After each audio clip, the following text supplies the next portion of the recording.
Zhang Nu appeared in the center of a huge temple. Welcome to the Demon King game. Current player count, 10 billion. Players are split into the Hero faction or Demon King faction. You have already been set as a Demon King. Please remember the following important points. 1. Death will result in the loss of your gaming privilege. 2. Victory condition. Completely control or destroy an Empire-class faction. 3. After clearing the victory condition, you may choose from the following: return to the real world, remain in the current world, or challenge a higher-level world. 4. The game starts with a safe period of 3 days. After the safe period, Hero players can sense all Demon King players within a certain range. 5. As a Demon King, you must be prepared to face subjugation attempts from heroes, adventurers, or armies at all times. This includes the threat of other Demon King factions. Make sure to keep a low profile if you lack the strength.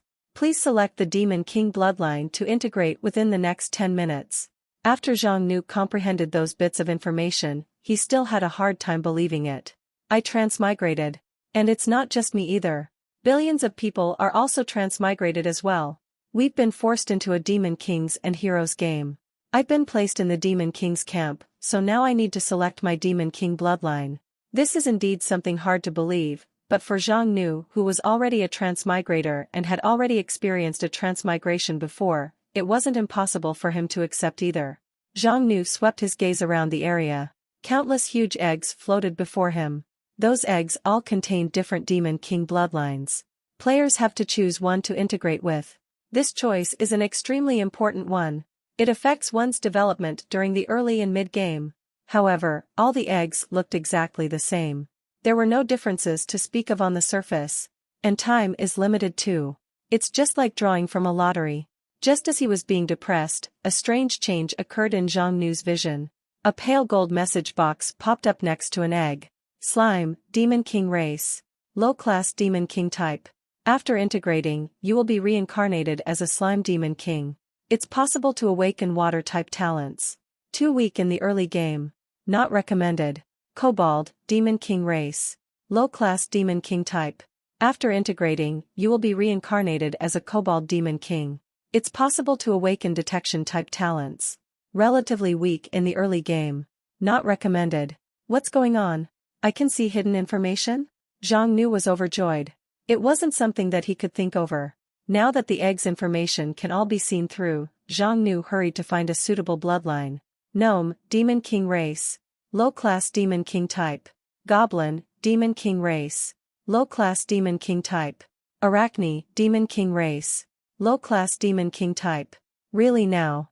Although there are thousands of Demon King bloodlines in the temple and the vast majority are all different, practically all of them were all low-class Demon King types. Bloodline is where everything starts. How could one become a powerful Demon King without a powerful bloodline? Blood Orc, Demon King race. Mid-class Demon King type. Dark Elf, Demon King race. Mid-class Demon King type. Wraith, Demon King race. Mid-class Demon King type. Mid-class Demon King bloodlines look pretty decent. They're at least far stronger than low-class Demon Kings. Patience though. There's still time. Keep searching for a bit longer. After going through more than thousands of eggs. Bloody Giant, Demon King race. High-class Demon King type. Recommended. 8-eyed Spider Demon, Demon King race. High-class Demon King type. Recommended. High-class Demon King bloodlines. They have far stronger potential and they have much more room to grow. They can crush 99.9% of Demon King players at the starting line. Which one should he choose? No, he can't choose just yet. There's still a bit more than a minute left. He can't just give up on the possibilities that he hasn't seen yet. An even better choice could very well appear. Zhang Nu grasped every second he had. He continued to go through the message pop-ups. 30 seconds. 20 seconds. 10 seconds. A completely unremarkable egg left in a corner caught his eyes. Abyssal Dragon King, Demon King race. Rare Demon King type. After integrating, you will be reincarnated as the Abyssal Dragon King. This is an extremely rare and powerful Demon King type. It has 2 forms, Draconian and Demon Dragon. It's possible to awaken anti-magic, thunder, fire, etc. types of talents. Strongly recommended. I'll choose you then. Zhang Nu did not hesitate. After making that choice, the egg released a bright light. Zhang Nu was engulfed by that light and his body underwent a rapid change, turning into a dragon about 10 or so meters long. Every scale on that dragon was dark gold in color. They are like a natural-born set of armor, giving one the impression of being impervious to harm. So this is the Demon King transformation, huh? Zhang Nu looked at his sharp claws and enormous wings. There was no sense of incongruity. Instead, he could feel that there was an enormous power injected into every single one of the cells in his body. In that instant, Zhang Nu gained a certain confidence. He felt like he could overturn the universe and destroy the heavens and earth. Of course, that confidence was merely a mistaken sensation born of his sudden increase in power. However, it also just goes to show just how powerful he currently is. One could get drunk on that feeling of power.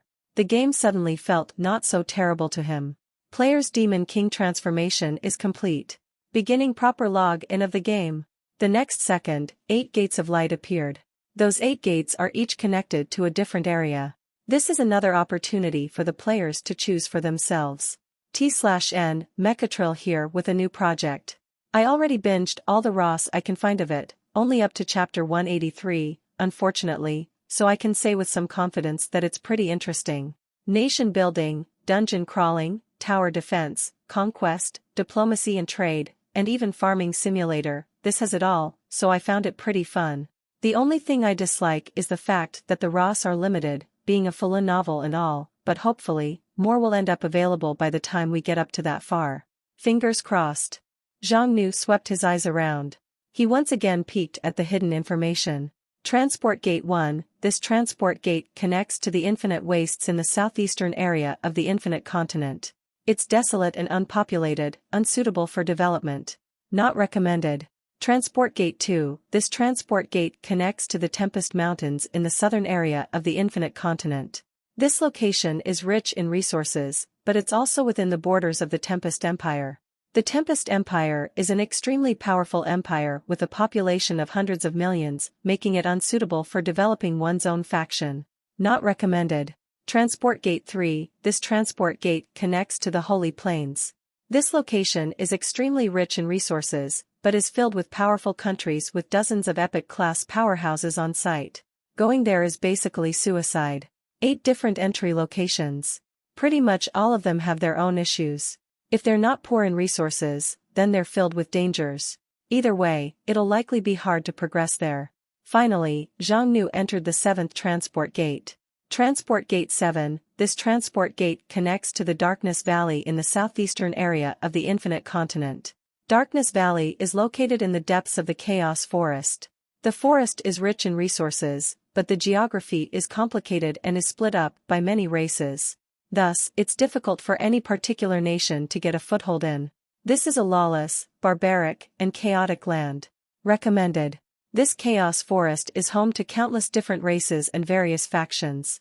It's also enormous, spread out over 5 million square kilometers of land.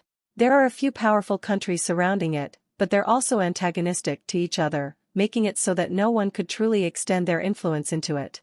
This lawless land is unquestionably the most suited to a new enterprise. Within the valley shrouded by darkness and surrounded by high cliffs, there are a great deal of ruins and remnants. In the very center of it stood an ancient and mysterious altar. A light flashed. A huge and intimidating figure appeared above that altar. The figure, bearing dark gold scales and enormous draconic wings, emitted a powerful pressure. The figure curled up upon the altar, making all the nearby birds escape in terror. So this is my nest? It really is in complete ruins. Zhang Nu activated his player menu and a full status window popped up. Within the menu are various choices like chat menu, status menu, trade menu, and so on. Currently online Demon Kings, 1 million. A million Demon Kings? That many? No, this is probably just the players of this one server even. The game is split into Heroes and Demon Kings camps. Players can only communicate with players of the same camp. There's no way to contact any of the enemy hero players, so there's no information on the hero players at all. However, the number of heroes is definitely not less than that of the Demon Kings. Since they probably already descended to the various corners of the continent, then they would have brought the news of the Demon King's descent to the various powers of the world, and they'll likely start moving soon. Zhang Nu glanced at the chat menu. I transmigrated into a monster. Help! I'm trapped. Haha. All you animals deserve it. I am the Lizard Demon King now. I shall conquer the world. I shall destroy everything. Lizard Demon King? Why am I just a Slime Demon King then? Slime isn't all that bad. I freaking ended up as a Worm Demon King. So the Demon King type is random then? I'm so hungry. It's deserts all around. There's nothing here at all. If any boss is willing to give me a little food, I'll be ever so grateful. Although each player is only given 3 free messages per day, with a full million players online, the chat log is rolling by at an unbelievable speed. Some people were shocked, some were in despair. There are also those panicking, excited, overjoyed. Everyone reacted differently. Demon Kings are relatively weak early on. Plus, some ended up descending in completely desolate, deserted, and resource-poor areas, so many Demon Kings aren't even able to maintain the most basic living conditions. Of course, there are some who are fairly lucky, like the ones who transmigrated into Skeleton Kings or Wraith Kings. Since they're undead, those lucky guys don't need to eat or drink, so their early game difficulty is greatly decreased.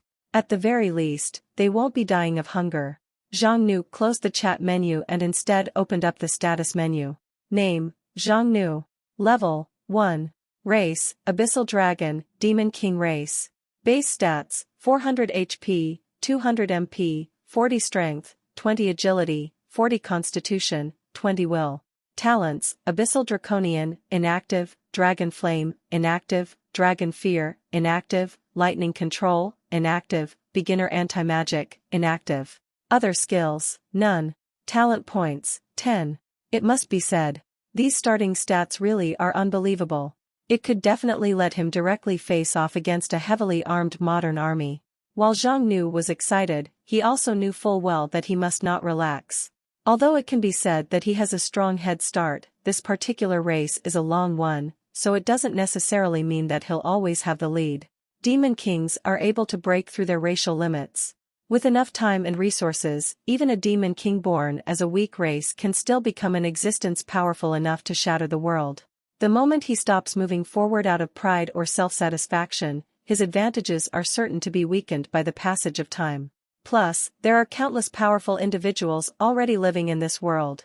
How could they possibly simply sit back and watch when they learn that demons kings who are born to destroy and conquer have appeared? There are also countless heroes of destiny who are sharpening their swords all the while. After going through the explanation, Demon Kings are split by levels. Zhang Nu is a level 1 Demon King right now. He has 5 possible beginner talents. Right now, all the talents are inactive. Every 10 talent points can be spent to activate a talent. When all 5 talents have been activated, then he'll level up to a level 2 Demon King and he'll also unlock his level 2 talents. Due to his racial advantage, every one of his abilities are very powerful. Zhang Nu examined the trade-offs and used 10 talent points to activate his first talent, Abyssal Draconian form. Up on the altar, the dragon started shrinking until it turned into a 3 meters tall, half-man, half-dragon being. This is the second form of the Abyssal Dragon. Zhang Nu had discovered that after his transformation, his stats also changed quite a bit. In his dragon form, his base stats are 400 HP, 200 MP, 40 Strength, 20 Agility, 40 Constitution, 20 Will. In his draconian form, his base stats are 200 HP, 400 MP, 20 Strength, 40 Agility, 20 Constitution, 40 Will. In the dragon form, HP, Strength, and Constitution are higher. In the draconian form, MP, Agility, and Will are higher. Simply put, one is more specialized towards melee combat, while the other is more agile and more suited for using skills. For Zhang Nu specifically though, he'd obviously be more used to the humanoid form. Of course, humanoid doesn't actually mean human. Zhang Nu is 3 meters tall, bearing an enormous pair of wings. Of course, he also doesn't lack sharp teeth and claws, sturdy scales, horns on his head and an oppressive presence either. Dragon form will grow bigger and bigger as he grows in power. Zhang Nu felt that too large a form will be inconvenient, so barring cases where he's facing special battles, he'll otherwise be using this current form as his main one. Then, he glanced at the altar beneath him. Demon King Altar. Special building. A construct required for Demon King players to level up and develop their territory. Please protect it at all costs. The Demon King Altar is extremely important. Its main function is to summon subordinates. The subordinates that a demon king can summon depends on their own race and level. Take a slime demon king for example. The subordinates they can summon are mostly various kinds of slimes. It's just that their type, level, and abilities differ. Gold is required to summon subordinates. Leveling up requires talent points. As for how to gain talent points? Currently, the only way is to kill heroes and consume their hero souls. It's for that reason that heroes and demon kings are natural foes. A hero can gain great wealth and power by defeating demon kings.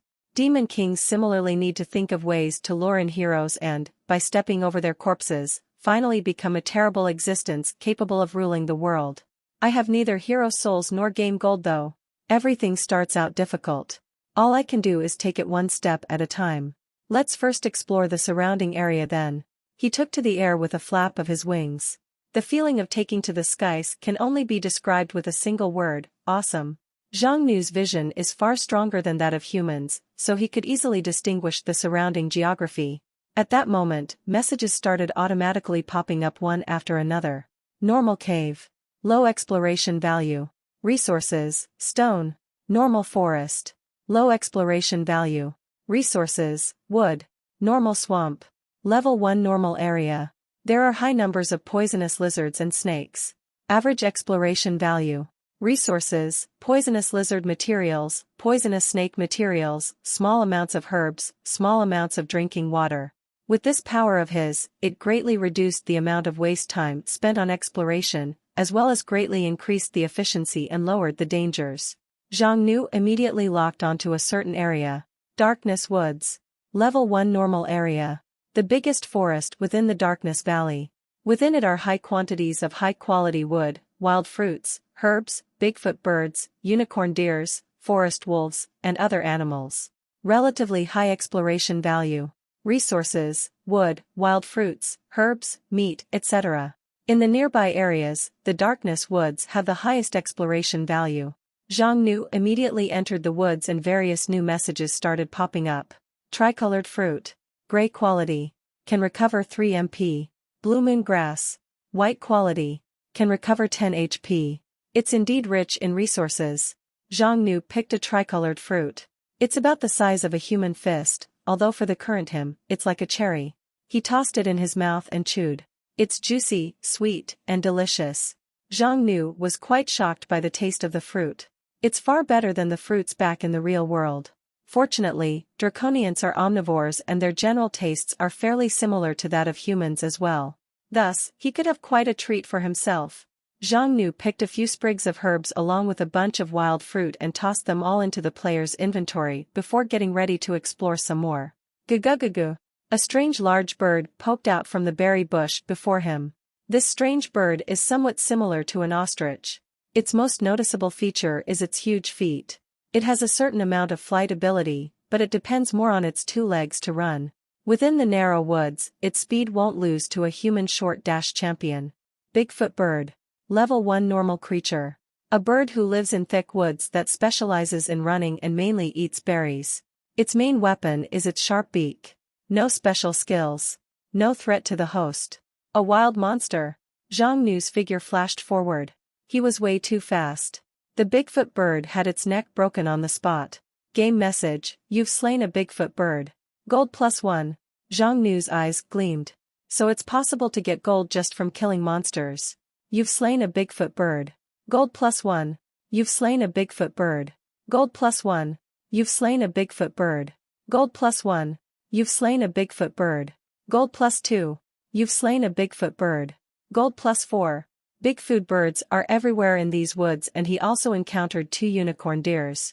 Those weak herbivores had basically no real combat ability. Forest wolves do have a certain amount of attack power. These wolves are a good size larger than even the biggest wolves back in reality. Their sharp teeth could shatter boulders. However, they still can't do any damage to Zhang Nu. This is only natural. He's a demon king after all. Even if he only just descended and has not unlocked his talents yet. With his powerful bloodline and stats, Zhang Nu's actual combat power can already basically rival that of Lord class or above monsters of the same level. How could normal monsters like forest wolves be of any threat? After 2 hours, even discounting the collected food and materials, Zhang Nu had earned 42 gold. His gains were quite considerable. Gold doesn't seem hard to earn.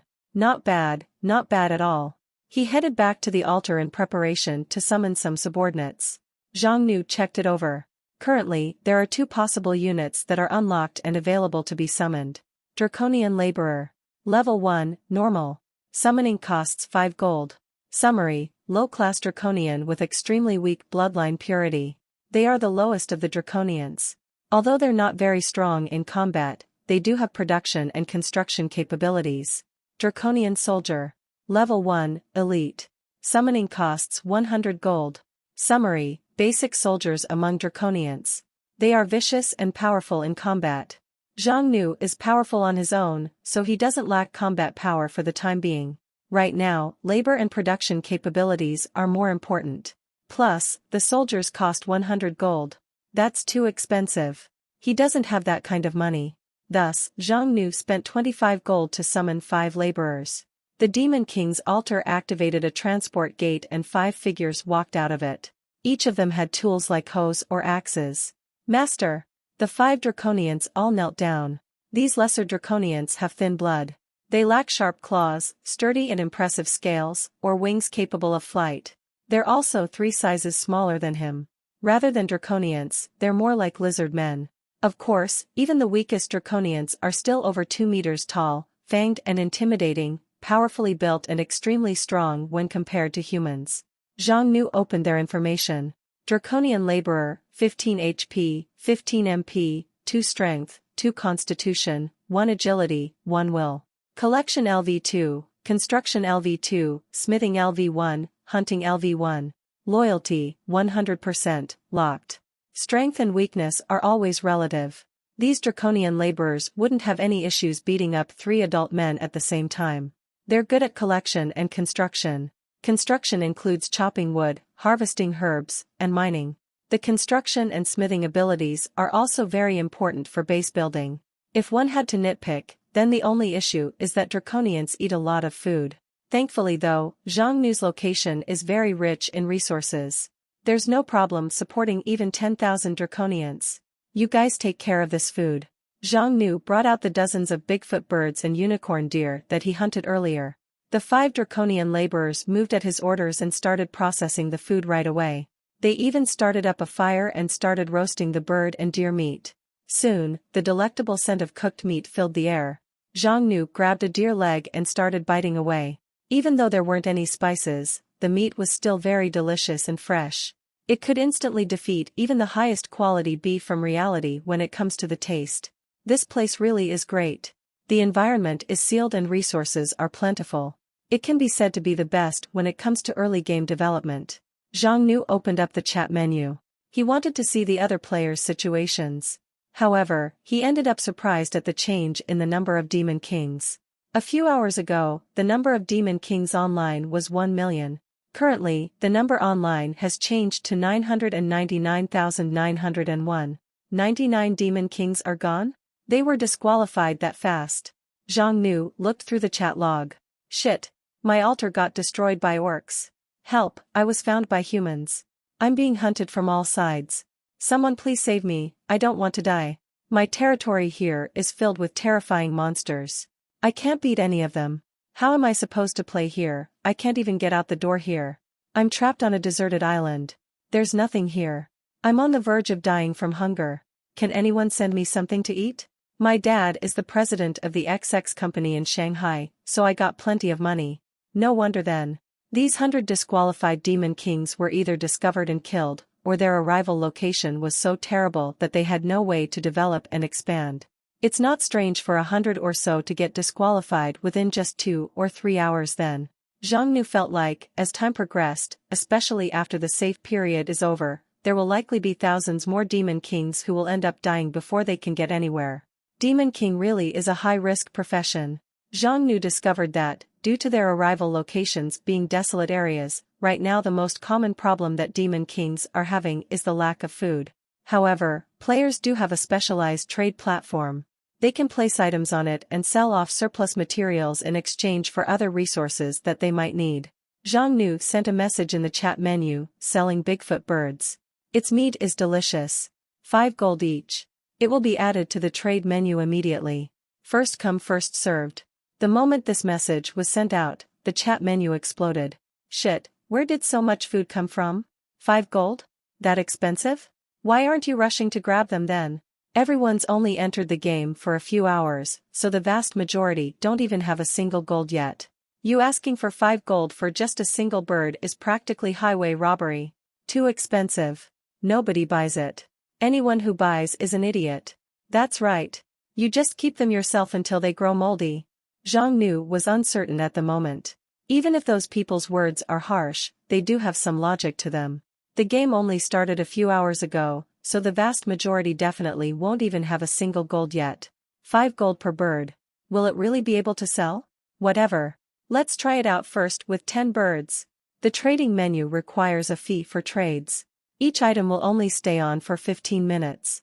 If they end up not selling, then he'll end up losing the several gold worth of the transaction fees instead. However, nearly instantly, the 10 Bigfoot birds were all gone. Trade successful, you gained 5 gold. Trade successful, you gained 5 gold. Your items have all been sold.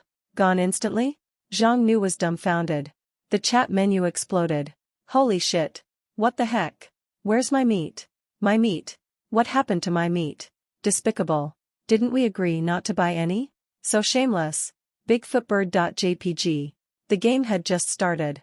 Gold should be in very short supply. But why is the actual situation so different from what he had thought? Zhang Nu quickly found a rational explanation. This server has a million demon kings online. The actual numbers involved were just far too huge. There's no way that every player is a noob. There would always be some elites who manage to get a step ahead of everyone else. Then there's also those who are near areas with lots of monster resources, but those monsters are especially inedible, so they have no choice but to use a portion of their gold to buy food. Of course, this doesn't exclude those players who just got lucky. Take those who managed to discover gold mines or similar resources close to their starting areas. Or if they got lucky and encountered randomly generated game treasure chests. These treasure chests have a certain chance of yielding resources, gold, basic consumables, etc. All in all, one cannot underestimate the power, intelligence, and luck of the masses. Zhang Nu decisively doubled the price and put up 10 more Bigfoot birds for trade. Trade successful. You gained 10 gold. Trade successful. You gained 10 gold. Your items have all been sold. 10 Bigfoot birds were once again all snatched up. This time, it wasn't instantaneous, but instead it took about 20 seconds or so. This showed that there's still a market at this price. The chat menu started howling up a storm. Shit, that's way too dirty. Yeah, the price doubled in the blink of an eye. I freaking only hesitated a moment and it was all gone. You animals are too much. Do you have too much money clogging up your base or something? Reject price inflation. Reject high-priced food. Get lost. If you don't want to buy it, there are plenty of people who will. I got plenty of gold, so please continue supplying, boss. Even at 10 gold per bird, I'll take as many as you have.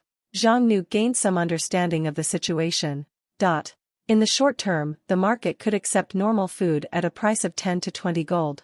As gold becomes more plentiful in the future, the price could even rise higher. Of course, from the mid to long-term point of view, food shortage definitely won't be the norm. When it comes down to it, this is a game of demon kings and heroes, subjugations and defense. If a demon king can't even resolve their basic food needs, then this is way too low of them. They would end up being eliminated very quickly. There isn't much food left now, so Zhang Nu won't be continuing. His territory requires food consumption too after all. These two trades total to 150 gold of income. 5 gold was spent as the transaction fee.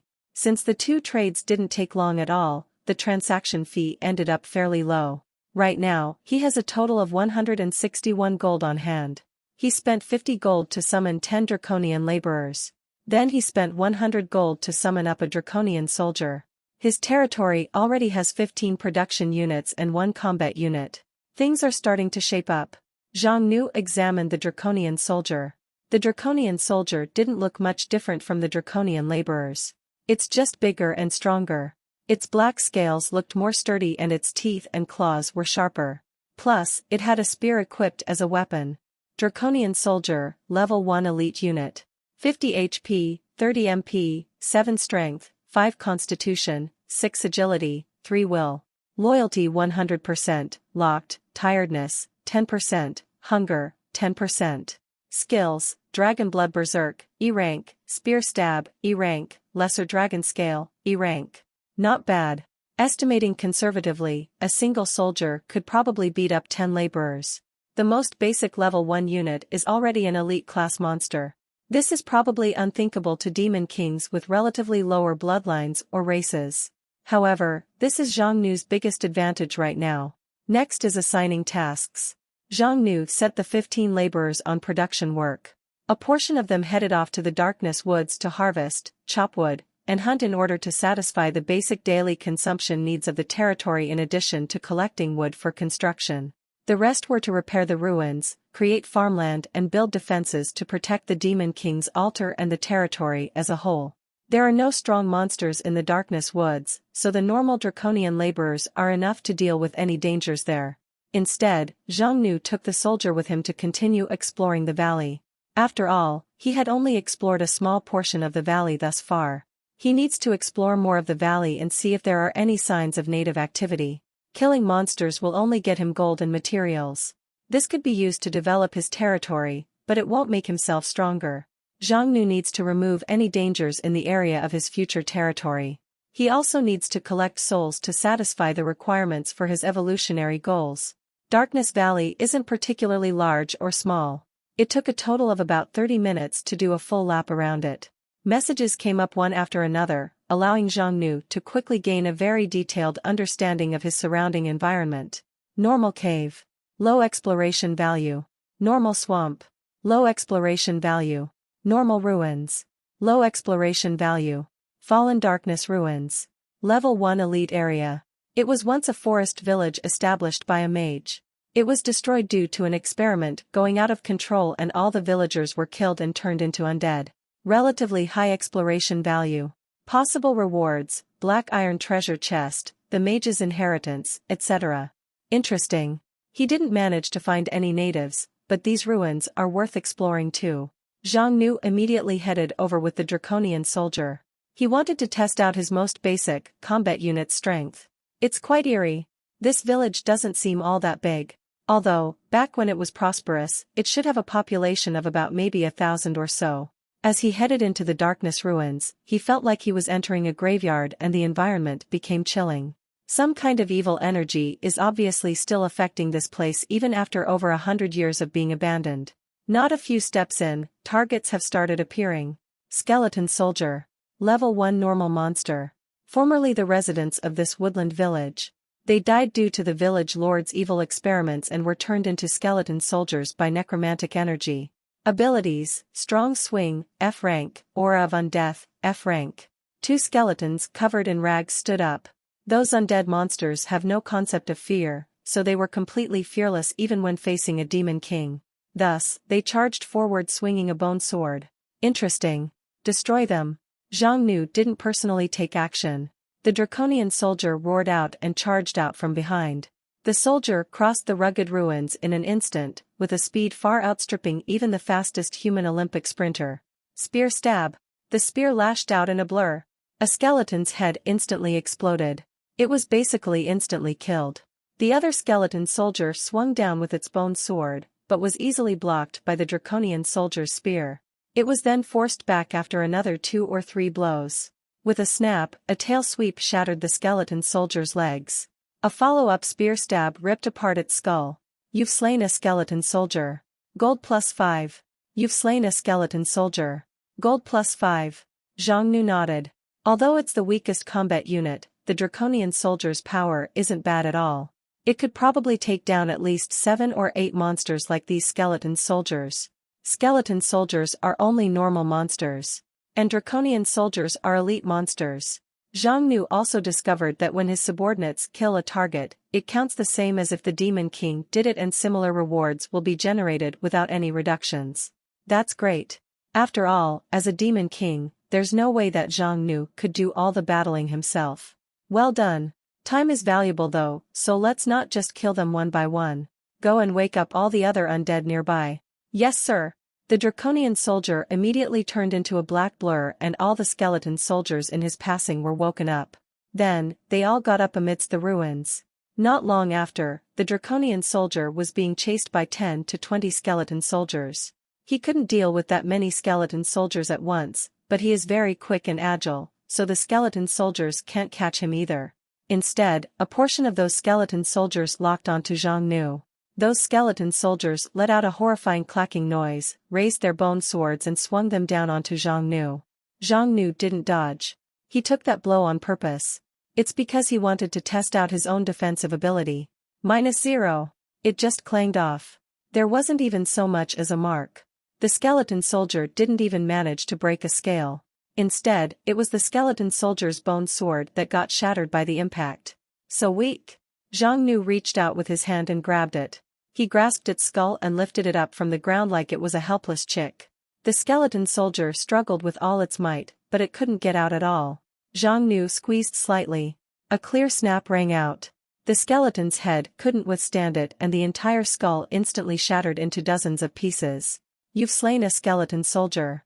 Gold +5. The other skeleton soldiers continued to charge fearlessly at him. Zhang Nu pushed off the ground with his right foot and instantly became a blur. He passed through those skeleton soldiers. Everywhere his claws and tail passed through, the skeleton soldiers were all shattered into dust. He was simply too fast. The skeleton soldiers didn't even have the chance to react. You've slain a skeleton soldier. Gold +5. You've slain a skeleton soldier. Gold +5. This can't even be called a battle. That said, although there's no excitement of battle here, it did bring him the joy of mowing down grass. Zhang Nu finally got an idea of just how powerful he was. Compared to him, the Demon King, undead of this level aren't even in the same dimension. The draconian soldiers continued to move around, but he discovered that he could no longer pull new monsters anymore. At this moment, a dangerous presence appeared. This presence wasn't any weaker than him. It can even be said to be stronger by about 30%. The next second, a dark red fireball blasted toward him.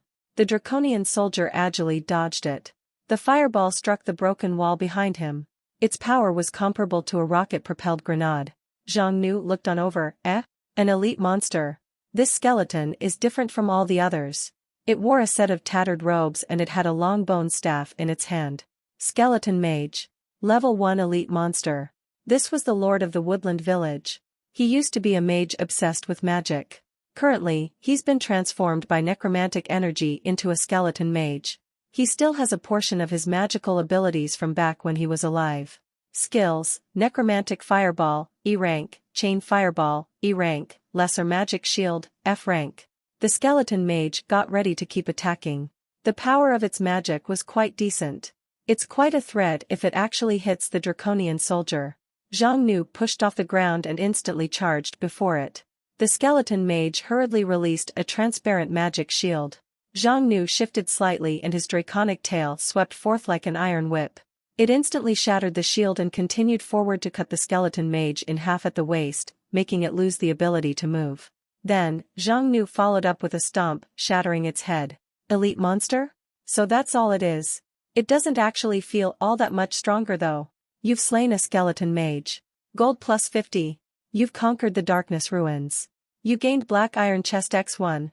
Zhang Nu got a large rusted treasure chest. Decrepit Black Iron Treasure Chest. Treasure chest gained from a player conquering the darkness ruins. It contains random rewards. There are two kinds of treasure chests. The first is fortune chests. These chests can appear anywhere in the world. Generally, they tend to appear in some utterly desolate locations. The chest's quality is also random. It basically all depends on luck.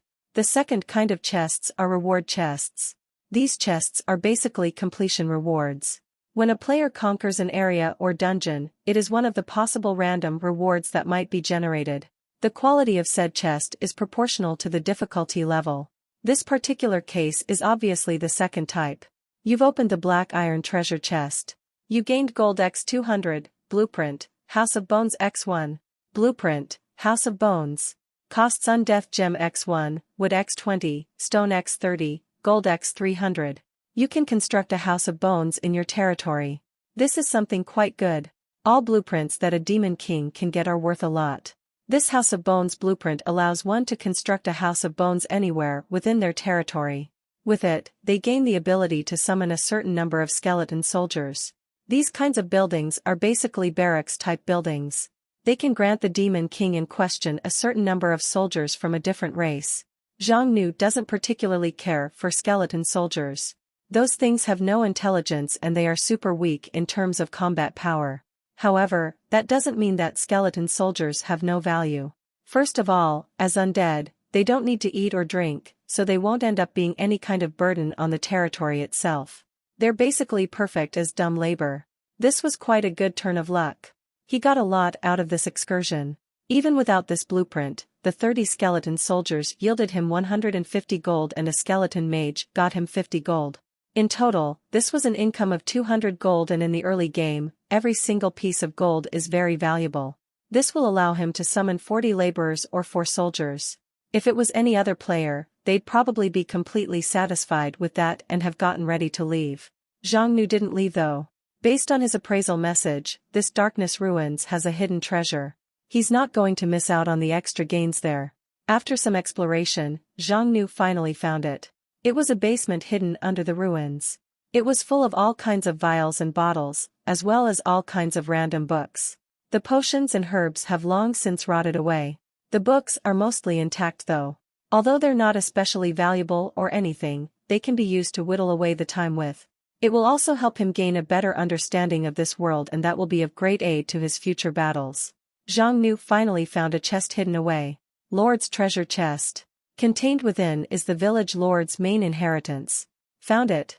This is what Zhang Nu really wanted to find. After opening it up, what appeared was bar after bar of gold, all neatly lined up and shining. Besides the gold bars, there were also various coins and gems. The riches on display were dazzling. Holy shit. I'm rich. This is the treasure that his cheat pointed out to him. It's the main inheritance of the village's lord. In the current period of the game, this is no small fortune.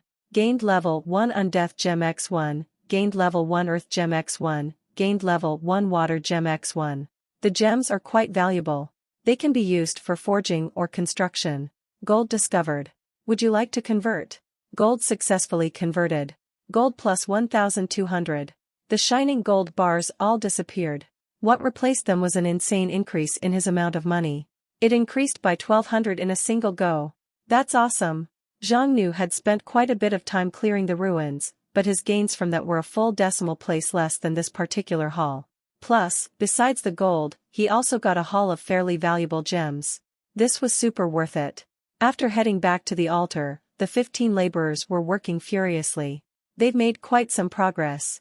They managed to hunt several dozen Bigfoot birds and unicorn deers within half a day. Beyond that, they had also put up a temporary stone house. Simple stone house. Recovery speed plus 1%. It is rather simple, but it's still somewhere to stay in. He is a full-blown demon king after all, so he can't go sleeping out in the ruins or wilderness like some kind of hobo. It'll do for the time being. Zhang Nu wanted to have his own demon king castle though. He wanted neat military barracks, high castle walls, perfect defenses, etc. This requires an enormous amount of labor force. Plus, some buildings with special effects can't be built with just draconian laborers. Those require blueprints to construct. Thankfully though, he has plenty of money now. A huge fortune of about 1,500 gold. Zhang Nu first spent 500 gold to summon up 100 draconian laborers at once. Then he spent 400 gold to summon up 4 soldiers, bringing up his territory up to 5 combat units. The soldiers don't have any real production ability. They also require double the food upkeep that the laborers do, so it's far too much of a burden to support an overly large military right now. Just having enough to use should be sufficient for now. Thus, compared to combat power, in the current period, the labor force for building up the territory is far more important. Zhang Nu had 600 gold left and he also has the materials as well. Thus, he decided to build the House of Bones to unlock the ability to summon skeleton soldiers. This will help to continue to build up his territory. After a bit of time, he managed to assemble the required wood and stone.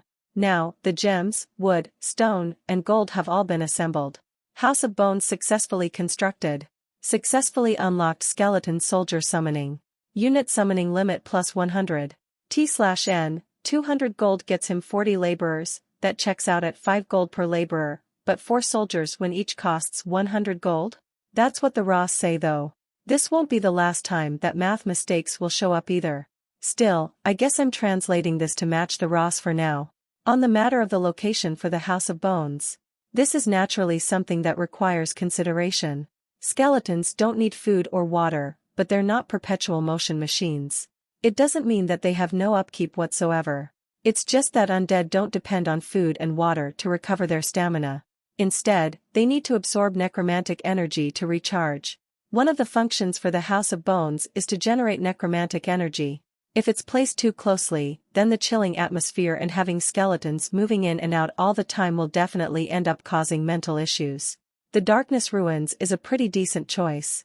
It is a location with very strong necromantic energies from the start after all.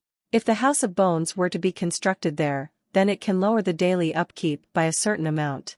Plus, it's not too close nor too far from the altar, so it's just right in terms of distance. With the House of Bones, he'll be able to summon skeleton soldiers. However, Zhang Nu isn't a skeleton demon king after all. For units that don't match his race, there are limitations when summoning them. Currently, he could summon 100 at most. In the future, if he levels the House of Bones up or he adds in additional necromantic constructs, then this limit can be increased. The more necromantic buildings he has, the higher the unit limit and quality for his undead units. This is also one of the points behind base building. Skeleton Soldier. Level 1, Normal. Summoning costs 3 gold. He didn't imagine that it would be that cheap. It's cheaper than even the laborers. Zhang Nu spent all of his remaining 300 gold on this summoning. A cold wind blew. A horde of bleached white skeletons crawled out of the House of Bones. It was very different from their wild counterparts from the Darkness Ruins though. They didn't have a scrap of disgusting rotten flesh on them. Every one of them were bleached white and complete skeletons, with their weapons being a bone saber. Assemble! The skeleton soldiers received that order and immediately lined up in orderly rows. Although they lack the intelligence to do complicated work, they still absolutely follow any orders given. They won't get afraid or tired and they are cheap too. They're quite suitable to act as cannon fodder on the battlefield or to work as dumb labor. The House of Bones will generate necromantic energy and that costs an average of 5 gold a day. But given that this will let it maintain 100 perfect workers that will never complain or need food or drink, this was so unbelievably cheap that it's practically no different from being free. Zhang Nu immediately started assigning the work. From now on, work that requires brains like construction, harvesting, and hunting will be given to the draconian laborers. As for dumb labor that don't require any skills like chopping wood, quarrying stone or transporting materials, those will all be left to the skeletons to do. With that, efficiency immediately jumped by quite a bit. Zhang Nu then sold the portion of the food he had left over. His second day of pure income from this territory broke through 300 gold. Now, even if Zhang Nu stopped doing anything and just had his territory continue to develop at the current pace, he'll still be able to keep up with his expenditures, gain a fairly good profit and continue to expand all the while forming a chain reaction of continuous development. 2 days later, Zhang Nu was sitting up on his altar and observing his territory. The desolate ruins have already had a good portion of it cleared out. Right now, with the altar in the center, his territory was quickly expanding, with new areas being constantly added. Stone walls. Within the boundary of the stone walls, building toughness plus 30%. Simple warehouse. It contains a total volume of 500 cubic meters. Normal level 1 materials decay speed minus 50%. This warehouse is worth a mention. It can not only store various foods and herbs, it also has refrigeration functionalities, thus slowing down the decay rate of items in it. This makes it invaluable. The Chaos Forest is very hot, climate-wise. The vast majority of foodstuff will have a hard time keeping for more than 2 days. With this warehouse though, they can be stored for 4 or 5 days. This will greatly increase the efficiency of food utilization, thereby creating more value. Many more buildings are currently being constructed. Take the house that Zhang Nu had built for himself. Also the various animal pens for rearing animal livestock. Right now, Zhang Nu has 150 draconian laborers, 15 draconian soldiers, and 100 skeleton soldiers. This is already a force to be reckoned with. From the start until now, it has been less than 4 days and Zhang Nu had already managed to create this kind of setup. If they continue developing at this breakneck speed, then Zhang Nu will soon be able to cover the entirety of the Chaos Forest. From there, he will become an enormous threat to human empires and the human world at large. Just then, an important message popped up. Game announcement: the Demon King's safe period has now ended. The safe period has ended? Zhang Nu was slightly stunned by that message. Demon Kings and heroes are opposing factions. Heroes have the natural ability to sense the existence of Demon Kings. Only after the safe period has ended are the heroes allowed to start subjugating Demon Kings. In other words, from this moment on, the battle between Demon Kings and heroes has formally begun. Zhang Nu felt a bit of pressure. It was only a few short days. In his opinion, the safe period really was way too short. However, Zhang Nu didn't panic. His territory was developing smoothly. The area that he chose to descend upon is also a heavily fractured and lawless land. It's very unlikely for any sort of massive crusade to appear in a place like this. For a demon king like him, this is the best and most suitable location to grow and develop. At the same time, outside the Darkness Valley, in a hidden goblin village, several hero players who were reincarnated as goblins also received that same message. The safe period is over? That means we can go kill demon kings now? Haha. For the past few days, killing wild monsters really is just way too slow for leveling. Supposedly, killing a demon king will yield at least hundreds of times the reward. T/N, and so we see our first heroes, and yes, it will turn out exactly how you'd expect. 5 heroes actually descended in a very remote goblin village. This basically proves that heroes are very numerous. They're at least several times, perhaps even more than 10 times that of demon kings. The one leading these 5 goblin heroes is called Chenhu. The goblin body that Chenhu descended into was the hunting captain and head warrior. He was the strongest goblin in the village. After he descended as a hero, he grew very strong within just a few short days. The other players naturally all followed his lead. Everyone's assembled. Chenhu was in high spirits. He had not just gathered 4 companions, but also about 30 healthy adult goblins in the name of a hunting party. At that moment, a goblin hero spoke hesitantly. The safe period just ended though, isn't it a bit too fast for us to go try killing demon kings right now? Chenhu gave a cold smirk in reply. What are you so afraid of? It's exactly because the safe period just ended. Right now, demon kings haven't had a chance to really develop yet, so this kind of time is our best chance. Another hero immediately agreed. Boss is right. Right now, we can only really use goblins, but goblins are just too weak. If we don't use them now, then there won't be any point to having them in the future. The other heroes all nodded along. Hero players aren't like demon kings. After a hero descends, they'll each have pre-existing identities, along with connections that come from that. Since these 5 players all became goblins, they'll naturally want to figure out ways to make the goblins of the village work for them or even become their stepping stones as cannon fodder. Compared to the heroes of destiny, these normal goblins have terrible growth potential. The 5 of them will be leaving the village to further develop themselves sooner or later, so the villagers are merely early game consumables to be used up. They likely only have a bit of value at this point. In the future, as demon kings develop and grow stronger, goblins won't even have any value as cannon fodder. Thus, if they don't use them now, then when? There's a few demon kings nearby. Which one should we go for? Different player factions have different functionalities available to them. Demon kings have chat and trade menus. Heroes don't have either of those. However, they do have a map function that demon kings don't get. Any demon king nests that are within a range of 100 kilometers will automatically show up on the hero's map. Right now, there are about 8 or 9 demon king markers within that short range of 100 kilometers, so they were temporarily unsure of which one to choose. Let's go to the Darkness Valley. Chenhu directly made his decision. This nest is the closest. Even if we don't challenge it now, it will certainly expand in the future and become a threat to us. In that case then, it's better to attack preemptively. Chenhu was a vicious thug unafraid of fighting and killing even back in reality. He had specialized in various kinds of semi-illegal business back then. He has both guts and ambition. This age was practically made for him. Chenhu fully believed that he could definitely rise up, crush all others beneath his feet, and become a king above all. Heroes can level up by killing monsters. They can also train to become stronger. However, all that is far too slow. For a goblin that starts out fairly weak, who knows how long it would take for him to become someone really powerful if he just trained and fought monsters normally. If he wanted to break through the limits imposed on him by his race, then the only way is to kill demon kings.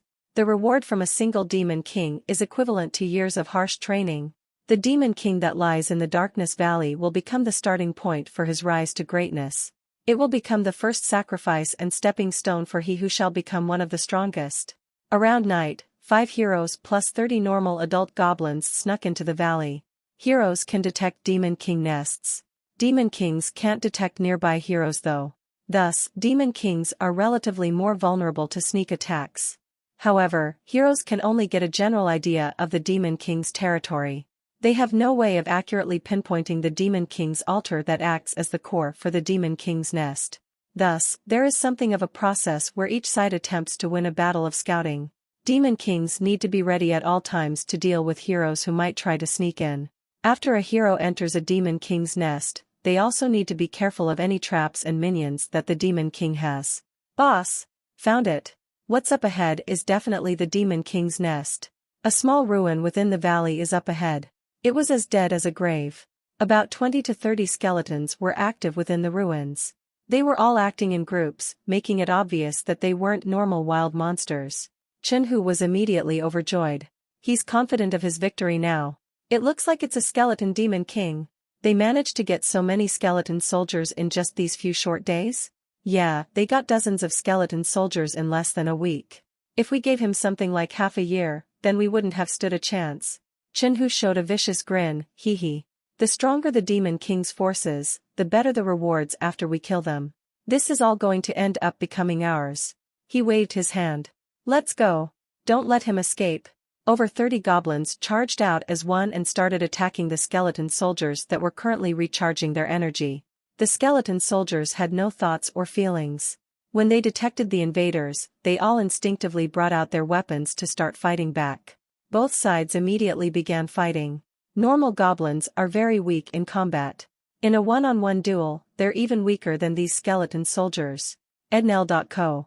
However, goblins are intelligent life forms. They can make up for their lack of strength with teamwork and tactics. With a prior plan, they are very much capable of dealing with a similar number of skeleton soldiers.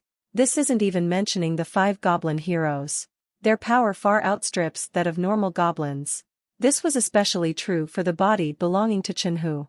He started out with an elite's level of power. After he was strengthened by his conversion into a hero, he's gotten even stronger. The skeleton soldiers easily ended up being pushed back.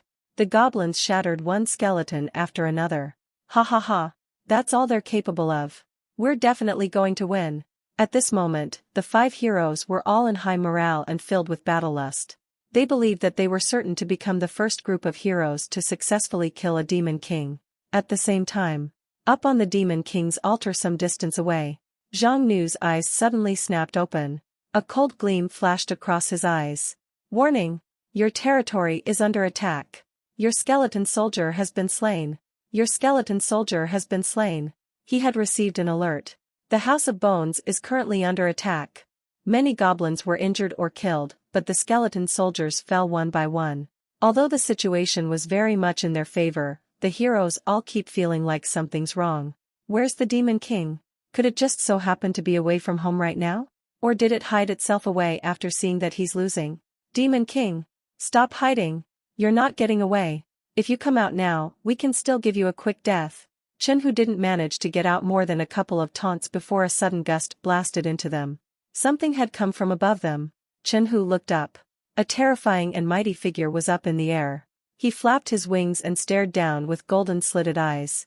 He also had intimidating horns on his head, was covered in dark gold dragon scales, and gave off an overwhelming presence. Demon King? The 5 heroes were shocked. The other goblins couldn't even hold themselves upright with how much their legs were shaking. That's not right. It's all undead monsters here, so shouldn't the Demon King logically also be an undead? What's with that? It's way too powerful. Oh, so it's heroes. The Demon King's killing intent vanished and he instead showed a slight smile. It's as if he wasn't angry and instead was presented with a happy surprise. Hee hee. I didn't expect that you'd deliver yourselves right to my doorstep. And here I was just worrying over how to find you. He rapidly landed as he spoke. The goblins were all terrified into backing off. Chenhu angrily bit out with a dark look, what are you afraid of? This is all just a facade. He's only been here for a few short days, so just how strong can he be? The other 4 heroes calmed down slightly. Right. Demon kings aren't like heroes. Heroes basically possess existing people, whereas demon kings directly descend. Thus, it will definitely take time for the latter to become strong. The game only started a few days ago. Thus, this guy must just be putting up a facade. Get him. Everyone together. Kill him. The goblins hesitated for a moment, but they did have the numbers advantage. Under the leadership of the 5 heroes, they all immediately found their courage again and charged forth screaming. As the saying goes, enough ants can chew an elephant to death. Chenhu refuses to believe that he won't be able to take down a demon king with all the people he brought. Javelins, arrows, and throwing axes were launched one after another. The demon king didn't dodge at all though. He instead just allowed all the attacks to hit him. However, there was no effect at all. All the attacks just bounced off without so much as scratching even a single scale. -0. -0. -1. It's unknown if it's because the goblins were just too weak or if it's the demon king whose defenses are too overwhelming. Either way, this round of attacks basically caused no damage. The demon king laughed. "Huh? Is that all?" The 5 heroes had a realization. They made a huge mistake. But an arrow, once loosened, cannot be taken back. It's too late to regret things now. The demon king faced the goblins surrounding him and suddenly let out a roar into the air. His originally strong, 3 meters tall body suddenly expanded to 10 meters in length. Dragon! Fuck! Run away! It's a dragon! An intimidating dark gold dragon appeared in the middle of the goblins. The dragon's body looked like it's still basically a baby dragon, but to beings like goblins, this was still an unstoppable mighty existence. The dragon's tail swept at them in a flash. It struck with earth-shattering force. Faced with such an attack, never mind the simply equipped goblins, even a fully armored knight would be crushed to paste. Tragic screams filled the air. The goblins were all sent flying like they were so much trash to be swept up. Anyone struck instantly had their bones shattered to pieces. Even if they were lucky enough to have lived past that, after getting thrown into the air by over 10 meters, they'll die anyways after impacting the ground. The 5 heroes all tried to run away, but 2 of them were simply stomped to death while 2 others were blown away by the tail sweep. All of them were instantly killed. Chenhu was the fastest, but there was no way that he could escape a dragon. When he felt a powerful gust blasting at him, he grit his teeth and tried to block the coming blow with his spear. However, his defenses were crushed by the dragon's claw, and 3 sword-like claws instantly ripped through his chest. The unstoppable force behind it also threw him several meters away. What terrifying power! This one hit blew through 95% of his HP. Chenhu dropped to the ground in utter despair. The difference in power was just too much. There was no possible chance of victory whatsoever. No. He can't die. How could he just die here? Chenhu struggled to press down on his wound with a hand. A white light sunk into the wound and his shattered body started quickly healing. It's a skill, healing. Hero players have a certain chance of obtaining skills as well. If they're lucky and manage to get a strong person's body, then they could start with quite a few skills. This was completely useless in the face of the current situation though. The Demon King charged forth and once again crushed him into the ground. Chenhu spoke, terrified. "Wait, please. You can't kill me." "Oh? Why? I have money. I have lots of money. If you just let me go, then when we get back to reality, I'll give you $1 million. "No, 5 million. Heh." The Demon King grabbed Chenhu and suddenly squeezed. This particular goblin hero was instantly ripped in 2. The battle has ended. Zhang Nu checked the relevant information logs. You've slain a goblin. Gold +5. You've slain a goblin. Gold +5. You've slain a goblin. Gold +5. You've slain a goblin hero. Hero soul +1. You've slain a goblin hero. Hero soul +1. You've slain a goblin hero. Hero soul +1, skill stone +1. This particular invasion had cost him 18 skeleton soldiers. However, the 30 goblins he killed got him 150 gold in return. This bit of income was more than enough to cover his losses by several times over. Besides that, there were the 5 heroes' souls. Their actual value can be counted in thousands of times their number in gold. Zhang Nu proceeded to sacrifice the souls on the altar. You've sacrificed a level 1 hero's soul. 2 talent points gained. You've sacrificed a level 1 hero's soul. 2 talent points gained. You've sacrificed a level 1 hero's soul. 3 talent points gained. 5 heroes' souls total. 4 of them got him 2 talent points per, and 1 gave him 3 talent points. Altogether, it made 11 points. A level 1 Demon King needed 10 points to activate each talent. Zhang Nu still had 4 talents to activate, them being Dragon Flame, Dragon Fear, Lightning Control, and Beginner Anti-Magic. Zhang Nu made his choice without much hesitation. Talent Dragon Flame successfully activated. Dragon Flame. It's the signature ability of the dragon race. Whether it is in dragon form or draconian form, it can exert a tremendous amount of power. With this skill, Zhang Nu's total battle power has greatly increased. He didn't just get the hero's souls from killing these 5 players. This time, the spoils also included a skill stone. Skill stone, Healing. Used to gain the healing skill. Not bad. Zhang Nu had seen Chen who used this skill. Back then, when his torso was ripped open by a dragon claw, he was near certain to die. It was thanks to this skill that let him quickly heal up his wound. There's one major difference between normal skills and talents. Talents are core abilities that one is born with, and normal skills are standalone abilities that one can learn later on. One isn't necessarily stronger than the other. For those with poor racial bloodlines, their talents will also be weak. However, they can still become strong if they were to learn a lot of skills. Not bad at all. His first time killing heroes managed to get him a rare skill stone as a drop. Those things have a very low drop chance after all. You've gained skill, Healing, D rank. Normal skills are divided by rank. Healing wasn't a very high rank skill. However, as a recovery type skill, it's still quite useful. Although this sneak attack from heroes didn't do any real damage, this was still something that Zhang Nu took very seriously. Who could have thought that heroes would come so quickly? A point of note, the Darkness Valley is a very remote location. If even this kind of place got attacked, then what about all the other Demon Kings? Zhang Nu opened up his player menu and was stunned by what he saw. In the beginning, the number of Demon Kings online was 1 million. Now though, it has dropped to about 920,000. Holy shit. Over 70,000 were gone in just one day. How did so many Demon Kings get disqualified? Zhang Nu scanned the chat logs. A lot of people were discussing the heroes. Shit. Several heroes have locked onto me. How did they come so quickly? I didn't have any chance to develop yet. This game's design is unfair. Shock. A famed mercenary company's captain here is actually a hero. Everyone be careful. Based on trustworthy sources, the Tempest Empire's 9th prince had publicized his status as a hero and he's currently assembling an anti-demon knight order aimed straight at us. Heroes are in a much better situation compared to us Demon Kings. Everyone must not attract attention from heroes before you've developed your own army and faction. What's to be afraid of? I've just killed 3 heroes who have come for me. The 2 factions differ greatly in their situations.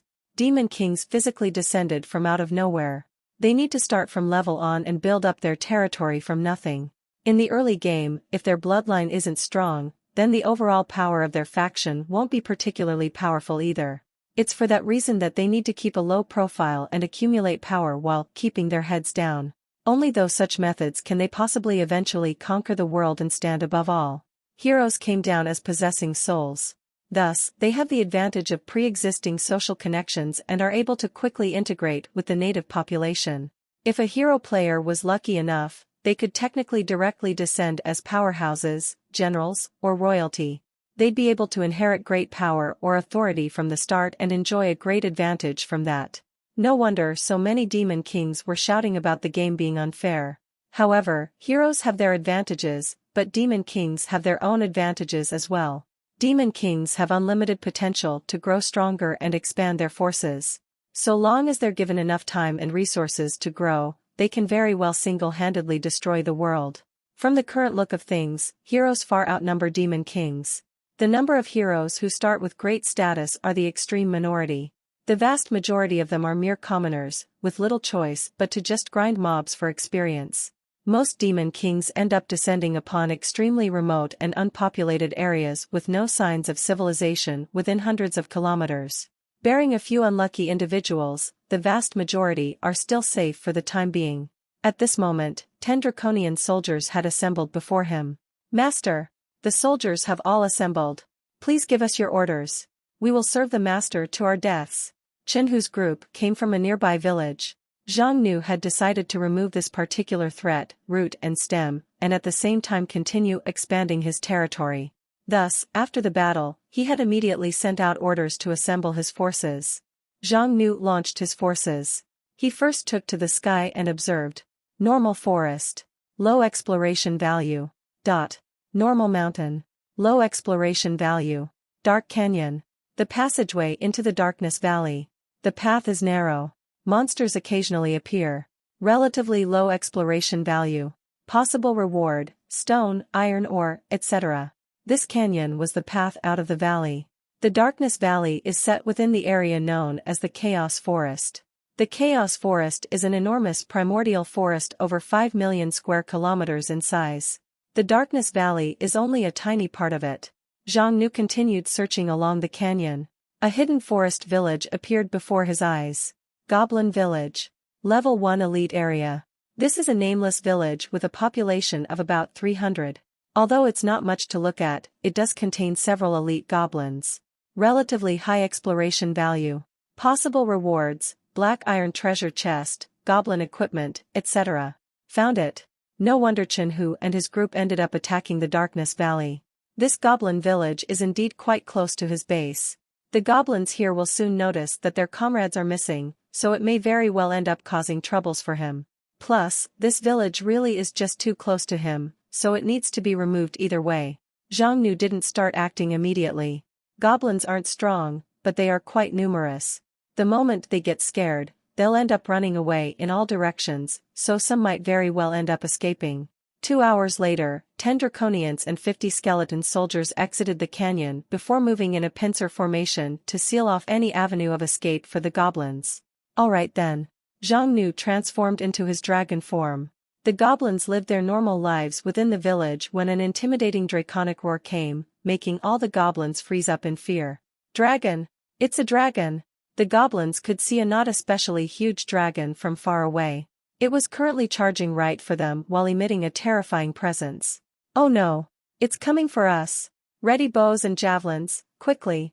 Although goblins are a weak race, they were still able to live on in this lawless and Darwinistic forest. Thus, they of course had their vicious and warlike side as well. Attack! The goblin village's chief is an elite-level elderly goblin mage. He raised his staff up to shoot out a bolt of lightning about a thumb's size in width. There was a bang. Although it did manage to strike the dragon, all it did was damage a few scales. As for all the other goblins' arrows and javelins, the damage they did were almost negligible. The dragon just completely ignored them. Zhang Nu pushed past all the attacks and breathed out a huge wave of fire, which instantly exploded out into a blast 10 meters wide, instantly consuming 10 to 20 goblins. This wasn't normal fire. It's the dragon race's special dragon flame. The power is far stronger than mere normal fire. The goblins engulfed by the flames were nearly instantly turned to ash. Even the ones that were just grazed were turned into humanoid chunks of charcoal before collapsing. You've slain a goblin. Gold +5. You've slain a goblin. Gold +4. You've slain a goblin. Gold +4. You've slain a goblin. Gold +5. With but a single attack, Zhang Nu had already completely shattered the goblins' will to fight back. The terrifying pressure and that destructive strike of dragon fire had carved the certainty that there was no way they could possibly win against this great existence into their minds. Thus, within moments, the goblins all broke and ran. Zhang Nu flapped his wings and breathed out another blast of dragon fire at a large concentration of goblins. It instantly vaporized another dozen or so goblins. It has to be said, dragon flame really is just way too powerful. That said, breathing dragon fire is also extremely costly. With Zhang Nu's current MP, he was forced to stop and rest after 5 or 6 breaths. By then though, the goblin village was already completely aflame. All the goblins that tried to escape into the forest were instead met by the forces that Zhang Nu had set in ambush. The draconian soldiers charged out with skeleton soldiers one after another. Goblins aren't all that strong from the start. How could they possibly deal with this ambush when their morale had already collapsed? Within a few minutes, over half the goblins were exterminated. The final group of goblins remaining were surrounded by the Flames and Demon King army, and the encirclement was continuously shrinking. They were on the verge of another round of mindless slaughter. Mercy! Mercy! We submit. The goblins all prostrated down and begged for mercy. Zhang Nu didn't think much of it at the beginning. It's normal for these kinds of weak races to be cowardly, and he didn't want to leave any witnesses alive. At that moment though, a message popped out. You've conquered the goblin village. You gained black iron treasure chest X1. 107 goblins have surrendered to you. Accept? Zhang Nu was somewhat surprised at this notification. He had originally thought that it would be just like the Darkness Ruins, where an area would only count as conquered if he eliminated every target there. But here, the goblins haven't all been killed yet and he had already been judged to have conquered the area. Could this be because of the goblins' surrender? Or, perhaps it's necessary to completely destroy an area to conquer it? Maybe it's fine so long as he showed overwhelming power to crush the inhabitants' will to resist and force them to surrender. Zhang Nu had two choices before him right now. He could kill these goblins for the gold. Or he could accept their surrender and accept them as his minions. These kinds of forcefully recruited units are different from the units that are summoned by spending gold. The latter's loyalty value is locked. It's like there's a mental lock on them and it's absolutely impossible for them to betray him. However, the former's loyalty values are free-floating. Depending on the situation, they may very well run away or betray him. The pros are also quite obvious. Recruiting them means not having to spend money to summon them. Plus, recruited units don't count as part of the population limit. If a demon king wanted to really expand and develop, then it's not enough to just rely on their own racial summons.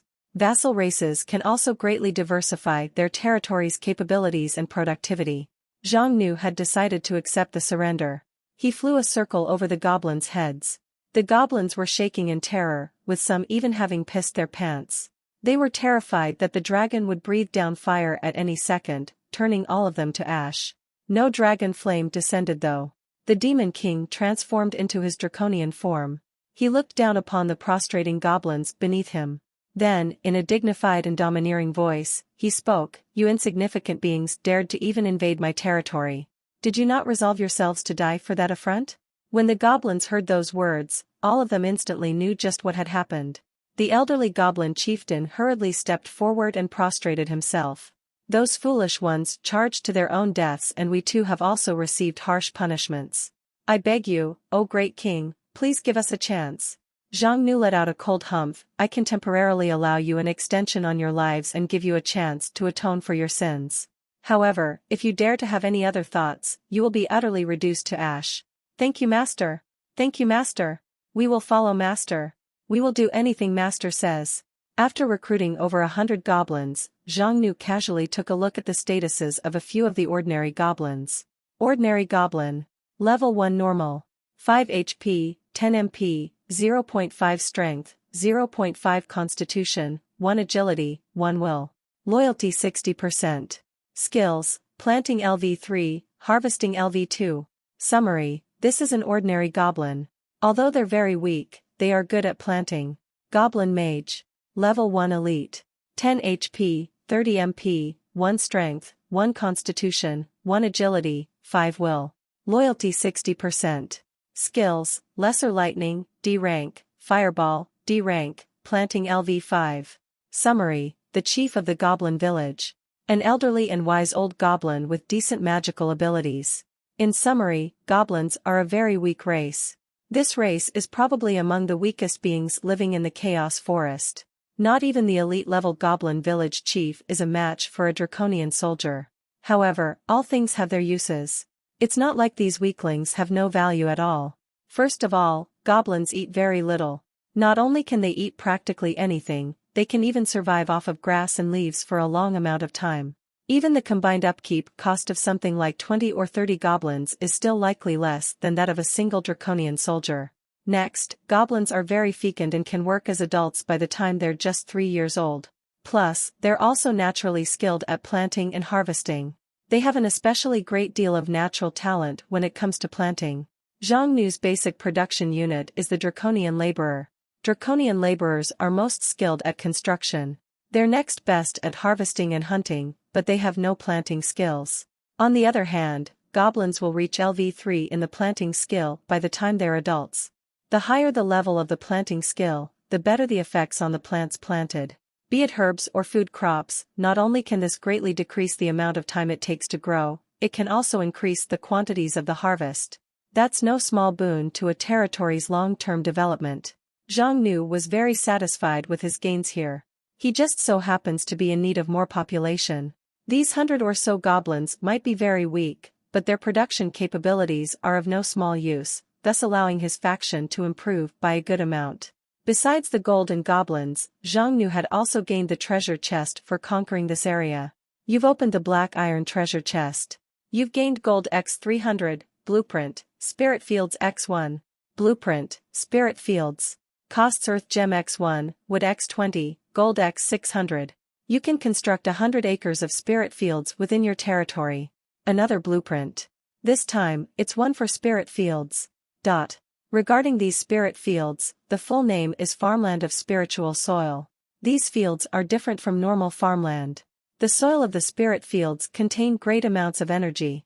Not only can anything be planted there, everything planted will also grow at 10 times speed. What does 10 times speed really mean? For a crop that normally requires a year between harvests, if it's planted in the spirit fields, then it will yield its harvest within just a bit over a month. Zhang Nu just so happened to have just gained a group of goblins, who have the planting skill. If they're paired together, it could lower the growth time by half on top of that.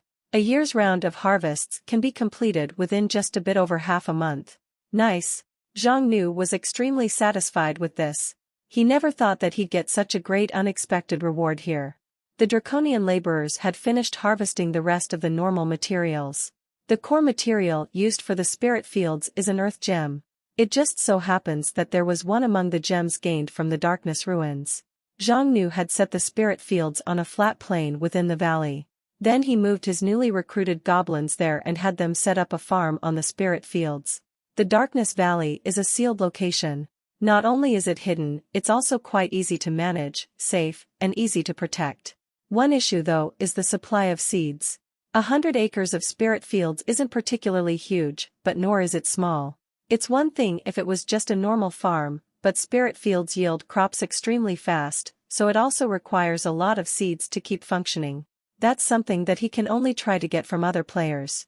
Zhang Nu opened up the chat menu and sent a message, purchasing bulk amounts of herb and crop seeds. PM me if you are interested. There are currently over 900,000 Demon King players online right now. About 1/10 of the Demon Kings have already been eliminated. The vast majority of the eliminated Demon Kings were locked onto and then killed by heroes after the safe period ended. By now, the decrease in numbers has basically stabilized though. After waiting a few minutes, a private message came. Flower Fei Chengguogua, boss, did you want some seeds? Player IDs are set as race plus name. The former can be hidden though. Since Zhang Nu didn't want to catch too much attention, he hid the Abyssal Dragon part. Thus, his player ID is now ******Zhang Nu. However, based on his observation, most players didn't hide their races. For this Demon King player named Flower Fei Chengguogua, Flower Fei should be her race, while Chengguogua is her name. She's a Flower Fei Demon King. That seems to be a fairly rare race. Zhang Nu, what kind of seeds do you have? Flower Fei Chengguogua, I have over a dozen kinds of seeds. I'll give you a discount if you buy in bulk, satisfaction guaranteed. She sent over a list. Those seeds are of pretty decent quality. They're at least far better than what the Darkness Valley can produce. Flower Fei Chengguogua, for crops, I strongly recommend the Giga potatoes. Every mature potato is about 10 pounds, with each plant producing about 500 pounds. Their average growth cycle is 3 months per harvest. This kind of food has great texture when eating as well. Long-term consumption will even increase the strength of your subordinates, making them more able to build up your territory and defend against hero attacks. They're very good as a staple food for a territory you know. Zhang Nu, price?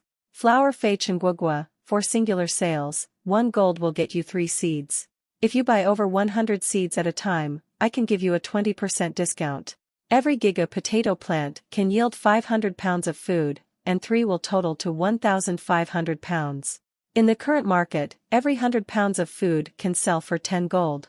In other words then, it will sell for 150 gold. Theoretically speaking, doesn't this sum up to a 150 times profit margin? This kind of seed price is super generous from that point of view then. Of course, this is also due to the growth time for the seeds. At this point, very few players have spirit fields. Even if they do have spirit fields, they're not likely to have that much of a labor force to exploit them. For the Demon Kings who are lacking in food right this instant, 3 months of growth time is way too long, so it's natural that it can't sell for that much. Right now, Zhongnu still has about 700 to 800 gold left. Zhongnu, 5 seeds per gold. I'll buy 2,000 seeds right now. Flower Fei Chenguogua went silent. She didn't send any messages back for quite some time. Zhongnu even started to suspect that he went too far in his attempt to bargain her down and ended up scaring her off. 10 seconds later. Flower Fei Chenguogua, boss, are you serious? Zhongnu, I'm not so bored to joke around about this kind of thing. Well, do you have them? Flower Fei Chenguogua, I do. I got plenty of seeds. In that case then, I'll sell it to you at a VIP price. That'll be 400 gold in total.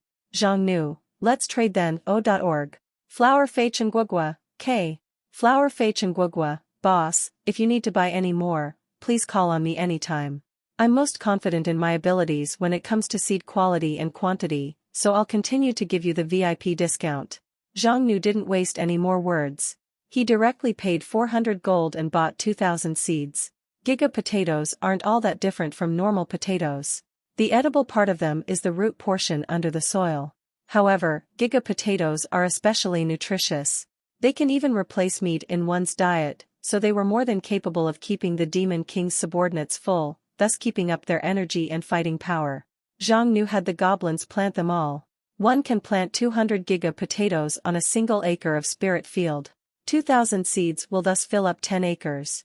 After planting the seeds, the goblins began taking care of them using their planting skill, and the seeds quickly sprouted and grew up at a speed visible to the naked eye. The goblins were shocked at such fast growth. To them, this was practically a divine miracle.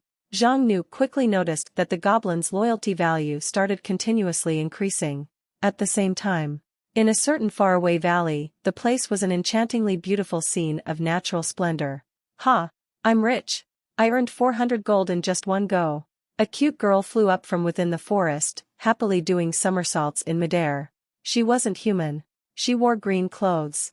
Her hair was instead a mass of vines.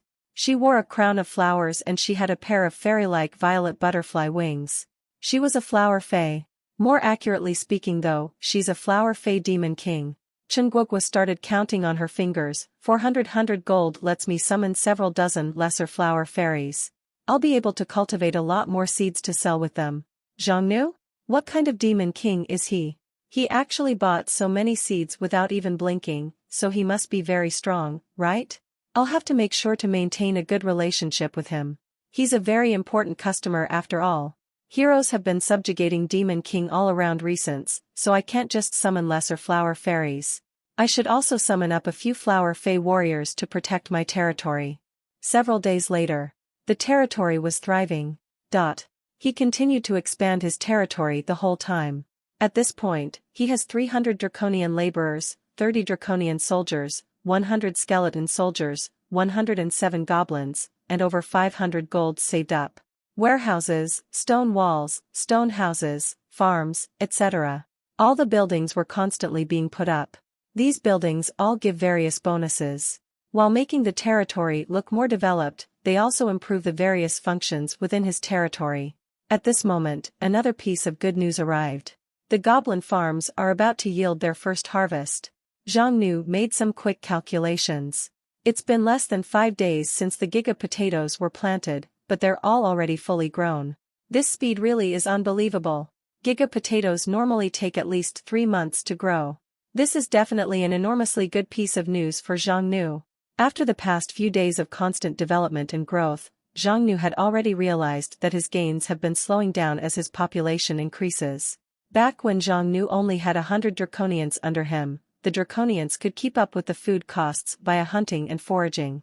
Whatever left could be sold for additional income. However, after the draconian population broke 300, the situation has changed. Those powerful but extremely hungry fellows require a lot of food every day. Thus, the draconians have recently been forced to limit their activities, which directly translated to a decrease in their hunting effectiveness. This means that the formerly plentiful food supplies have started seeing shortages. It isn't a hard thing to see. The main factor limiting the sizes of one's territory and army is the food supply. That the farms have yielded a major harvest is unquestionably a great piece of news that came at just the right moment for Xiongnu. This allowed him to breathe a major sigh of relief. Xiongnu personally headed to the farms. The goblins were currently digging up the potatoes. Flower Fei Chenguoguo wasn't making idle boasts about the giga potatoes. Each potato is indeed about 10 pounds, and each potato plant weighs over 500 pounds. The 2,000 giga potato plants basically all grew to maturity, so this particular harvest got him a massive harvest weighing at about 1 million pounds of food. Nice. This really is a huge harvest. Xiongnu also personally tasted a roasted potato. Giga potatoes are saltier and more delicious than normal potatoes. Plus, they're much more nutritious, also having the effect of quickly recovering the consumer's stamina and energy. Very good. With such crops, with such a patch of spirit fields, there's no need to worry about food shortages in the short term. A goblin will need to take several days just to finish eating a single potato. A draconian eats much more, but they'll be completely full with 2 or 3 potatoes a day. In other words, the massive food surplus can all be sold off for money or other materials. This will greatly boost the development speed of the territory. Xiongnu immediately gave the orders, construct more warehouses near the farms. Have the goblins prepared to plant the next round of crops. A draconian soldier came up to report, "We did a new count of the goblins and we discovered that 2 goblins have disappeared." What? They ran away? Please punish us as you see fit. Xiongnu frowned. This is a bit strange. In this period of time, the goblins' loyalty values have generally been increasing. Why did they run away? There really are a lot of variances still here. Goblins are skilled at planting, making them excellent farmers. Right now, he's actually short on farmers, but he didn't imagine that there would be escapes. However, this is unavoidable. Subordinates recruited by force are just this way. Xiongnu decided that he needed to increase his armed forces. Besides the 100 mindless skeleton soldiers, he only has 30 draconian soldiers. That does make it quite difficult to monitor and protect the entire valley. He scanned through the statuses of the rest of the goblins. Due to the huge harvest today, these goblins were in high morale. Their loyalty value also grew by quite a bit. They've all reached around 80% or so the chances of runaways is quite unlikely. Those 2 should just be exceptions. Xiongnu spoke, no matter. Just 2 doesn't have much of an effect. Increase the guards over the canyon. Do not allow this kind of thing to happen a second time. The draconian soldier hurriedly responded, yes. Xiongnu didn't think much more of this minor loss. He was in a great mood as he watched the enormous pile of potatoes constantly being dug up, and so he opened up the chat menu. Selling mass amounts of food. Suitable for subordinates to eat. 10 gold per batch. By now, the demon kings generally won't lack food for themselves anymore. However, they do need to keep their subordinates fed and so they'll require food supplies to maintain their troops. Giga potatoes are unquestionably an ideal choice. Xiongnu also wasn't stupid enough to directly drop hundreds of thousands of pounds right into the market. He divided them up into 100 pounds per batch. Each batch was set to cost 10 gold and he placed 500 batches into the market. This number isn't actually all that large for him, but it did end up causing a major commotion among the other demon kings. Holy shit. Everyone look, quickly. Someone's selling 50,000 pounds of food. What's up with this big shot? This move is scarily huge. So much food. How many minions can this all support? But he just brought it out to sell in one go. It's just that the price is way too expensive. Although there were a lot of people complaining about the price, right now, there is no lack of demon kings who are currently short on food. Trade successful, you gain 10 gold. Trade successful, you gain 10 gold. Trade successful, you gain 10 gold. Messages like this filled Xiongnu's player menu. 50,000 pounds of food were rapidly consumed at a terrifying rate. Based on the current look of things, he'll sell out within maybe a dozen minutes or so. This is an enormous sale valued at around 5,000 gold here. Even when taking into account the transaction fees, he'll still end up getting at least 4,700 to 4,800 gold. This was only a small portion of the food that Xiongnu currently has, too. With a single batch of spirit fields, a group of goblin farmers, and then a few hundred gold to purchase the seeds. The final profit was terrifyingly huge. This is unquestionably an extremely profitable business, easily allowing him to fill up his wallet to the brim. As this batch of food was getting close to being sold out, Zhang Nu received a rather special private message. Succubus Queen Han Kurson, my friend, do you have any more food? Zhang Nu had received hundreds of messages within the past 10 minutes or so. However, they were either all trying to bargain him down or just trying to flatter him. They were all of no real value. This player's title wasn't so simple though.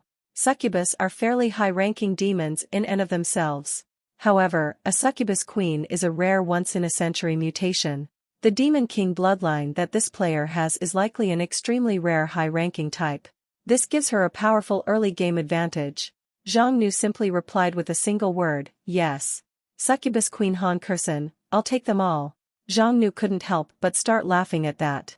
That guy's really got quite the mouth there. Isn't that complete bullshit? That's several hundreds of thousands of gold at least there. No matter how amazing this person is, or how lucky she is, there's no way that Zhang Nu would believe that she possibly has so much money at this point. Succubus Queen Han Kurson didn't waste any more words.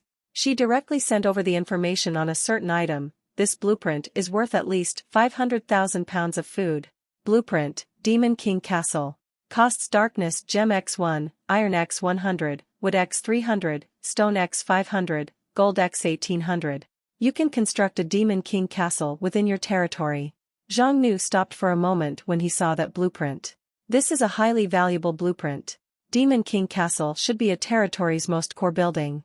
One could judge just the worth of this item just from the sheer expenses of its construction costs. This building is likely to have an enormous effect upon the territory as well. Zhang Nu can only build stone houses right now, but such things are way too lacking in prestige for a great demon king. Thus, the castle blueprint is extremely attractive to him. This blueprint is very valuable. In the future, its value will continue to increase. It's not that bad a deal to trade 500,000 pounds of food for it. Zhang Nu thought it over before replying, right now, everyone's lacking in food. 500,000 pounds is too much. I can only give you 200,000 pounds. That should be enough to supply a good army for you. Succubus Queen Han Kurson, this blueprint is definitely worth that value. 500k food. I won't accept anything less. Zhang Nu continued to bargain, 300k in one purchase. You know full well that there's no one else besides me who is capable of putting up so much food in one go right now. Succubus Queen Han Kurson seemed to have wavered, at least 400k. Zhang Nu continued his bargaining, I only have 350k left. If that's acceptable, then I can trade immediately. If not, then never mind it. After several minutes of hesitation, Succubus Queen Han Kurson, fine. If not for the fact that I'm so short on food right now, I wouldn't have sold this blueprint no matter what. The two sides quickly made the trade. Zhang Nu handed over 3,500 batches of giga potatoes. Succubus Queen Han Kurson offered up the Demon King Castle blueprint in trade. This trade can be said to have given both sides what they needed. Succubus Queen Han Kushing gained an enormous amount of food supplies, which is more than enough to allow her to not worry about her food upkeep for the short term. As for Zhang Nu though, both sides might have gained, but he'll never be the loser in a deal. After all, for Zhang Nu, giga potato cultivation is extremely cheap. There are very few demon kings with both spirit fields and enough labor to take advantage of them. If he doesn't furiously sell off food in exchange for lots of resources now, then when? Zhang Nu was quite satisfied. Then, he dropped another 500 batches of giga potatoes on the market. Trade successful, you gained 10 gold. Trade successful, you gained 10 gold. Trade successful, you gained 10 gold. Successful trade messages once again filled the screen. Zhang Nu decided that, for the next few days, he'll put up at most 2,000 batches of potatoes for sale each day. This is to make sure that he can continue to sell, as well as to keep the price stable. At the same time, Zhang Nu also sent out purchasing requests. He's going to be constructing the Demon King Castle. The other materials might be easy, but he won't be able to find a darkness gem so easily. Thus, he can only purchase one at a high price. It has to be said though, the Demon King trading menu is just way too convenient. Without it, it would be extremely difficult to develop one's territory quickly with just the resources present where they descended. At the same time, in a certain underground lava cavern, stood a tall Demon King altar in the center of countless lava pools. A mature super beauty with long legs was currently sitting in an extremely elegant manner up on that altar. Below her were hundreds of strange-looking demon life forms. When Han Kursen saw that Giga potatoes appeared on the market again, she was extremely angry. Irritation flashed across her eyes as she spoke. Humph. And you said that you sold it all to me. As I thought, men are all liars. Although she ended up losing out on that particular deal, this was just how business is, so it's not like she could seriously complain about it. Han Kursen memorized Zhang Nu's name. There's no way this Demon King player is someone simple. In the future, he might become her opponent, but he could also be someone she can cooperate with in the long term. The newest batch of Giga potatoes sold out within 20 minutes. Zhang Nu decided to give it a break and put up the next batch a few hours later. At that moment, another private message that caught his attention arrived. Bloody Giant Wangshi, hey there bro. I got a darkness gem. I'll sell it to you for 2,000 gold. This guy probably knew that Zhang Nu was rich. He just started off with an enormous opening offer. He's seriously taking Zhang Nu as someone with endless money. Zhang Nu, 500 gold. No more. Otherwise, you can keep it. Bloody Giant Wangshi, bro, don't say such things. Darkness gems are rare gems. They're way rarer than the normal 4 elemental ones. How about this then? 1,500, call it the price to make a friend. Zhang Nu, 800. Bloody Giant Wangshi, 1,200. I can't go any lower. I nearly lost my life when I went after this gem. Zhang Nu ignored him. He decided to leave the other side out to hang for a bit. As expected, Bloody Giant Wangshi wasn't able to keep his cool for long. After a few minutes, he ended up giving in. 1,000 gold then, alright. 800. Bloody Giant Wangshi, after seeing Zhang Nu being so unmoved, could only agree, alright, fine. Deal. Call it the price of making a friend. Please take care of me in the future, bro. Wangshi wasn't wrong actually. Darkness gems are indeed very rare. However, there's not much use for such gems in the current period, while gold is a resource with tons of uses. Thus, Zhang Nu was certain that the other party would agree to the deal. He didn't lose out in this deal at all. Even if Zhang Nu were to keep the gem without using it, its price is sure to rise many times over in the future if he were to save it to sell later. However, there's no need for that. Zhang Nu spent a bit more money and bought 100 iron, at the price of 2 gold per iron. As for wood and stone, those he has plenty in his territory. After gathering everything up, he constructed the building. The Demon King Castle is different from other buildings in that its location is fixed. As the core building of the territory, it can only be built on top of the Demon King altar. After some shaking, an enormous pitch-black castle rose from the ground. The castle is built in the Gothic style, giving off an obsidian-like feel to it. It's not particularly large, but it's still more than enough to hold several thousands within it. Demon King Castle.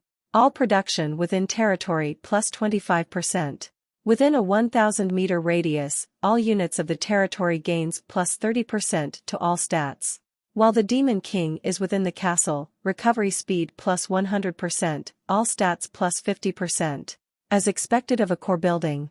This effect is indeed extremely powerful. Just the 25% increase to all production is something that yields an enormous amount of value. After the Demon King Castle was created, all units, be it skeleton soldiers, goblins, or draconians, felt a burst of energy within them.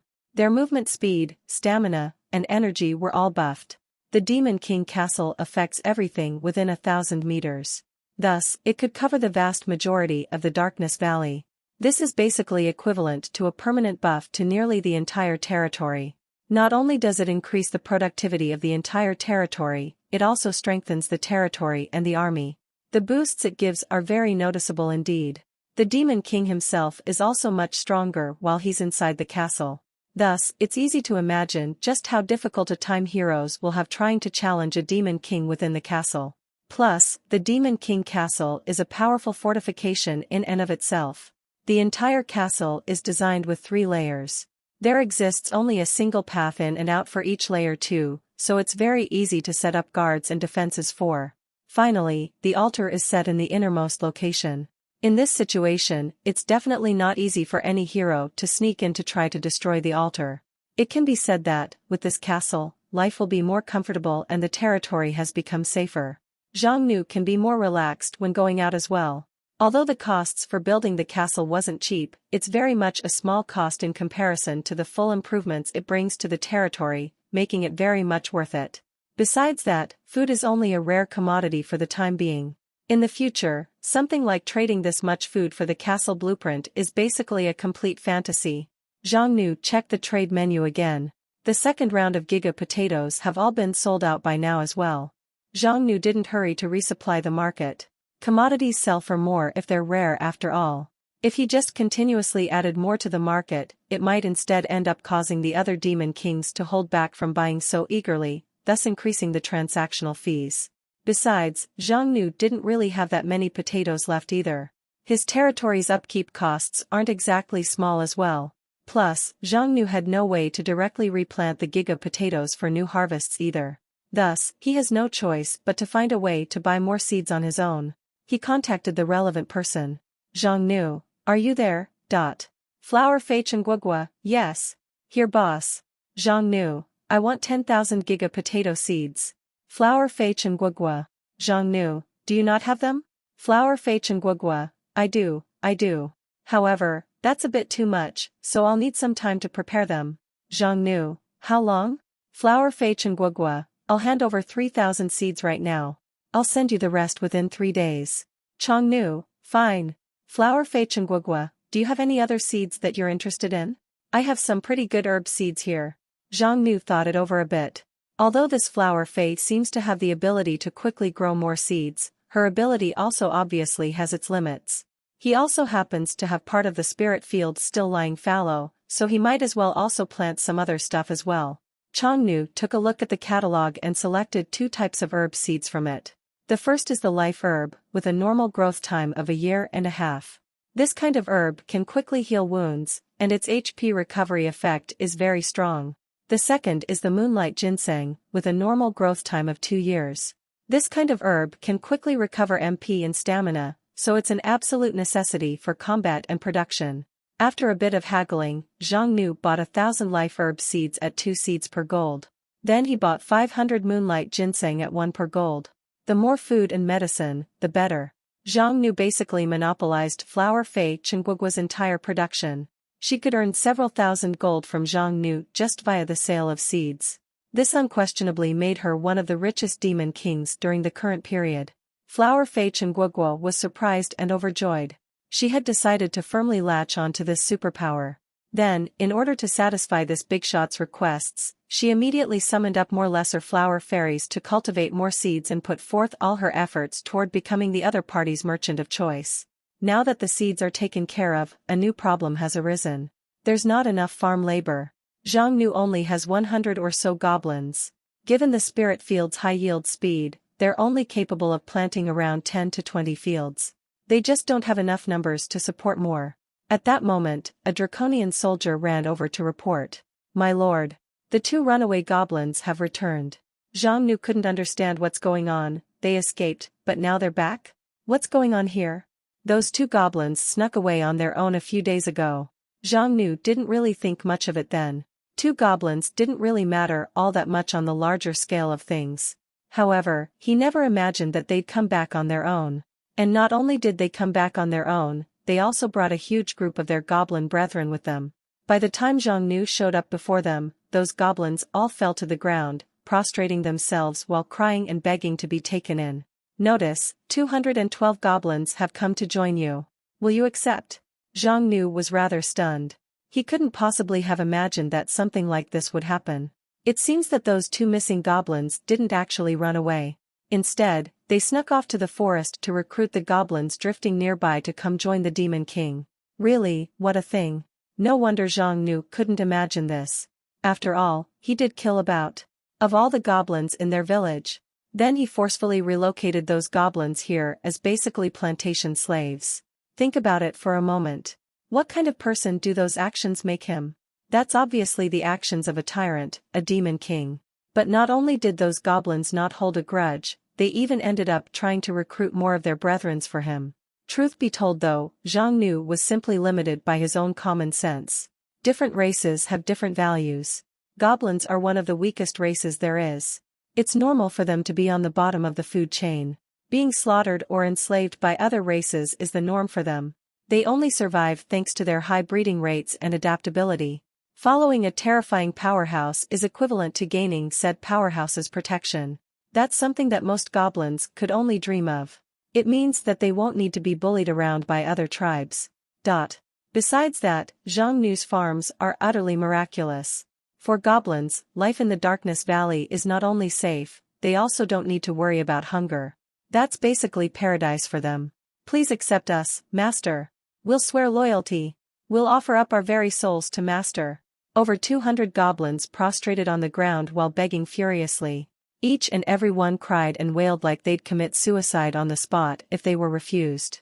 For goblins, joining a demon king, even if it's as lowly farm slaves, is still an enormous bout of fortune.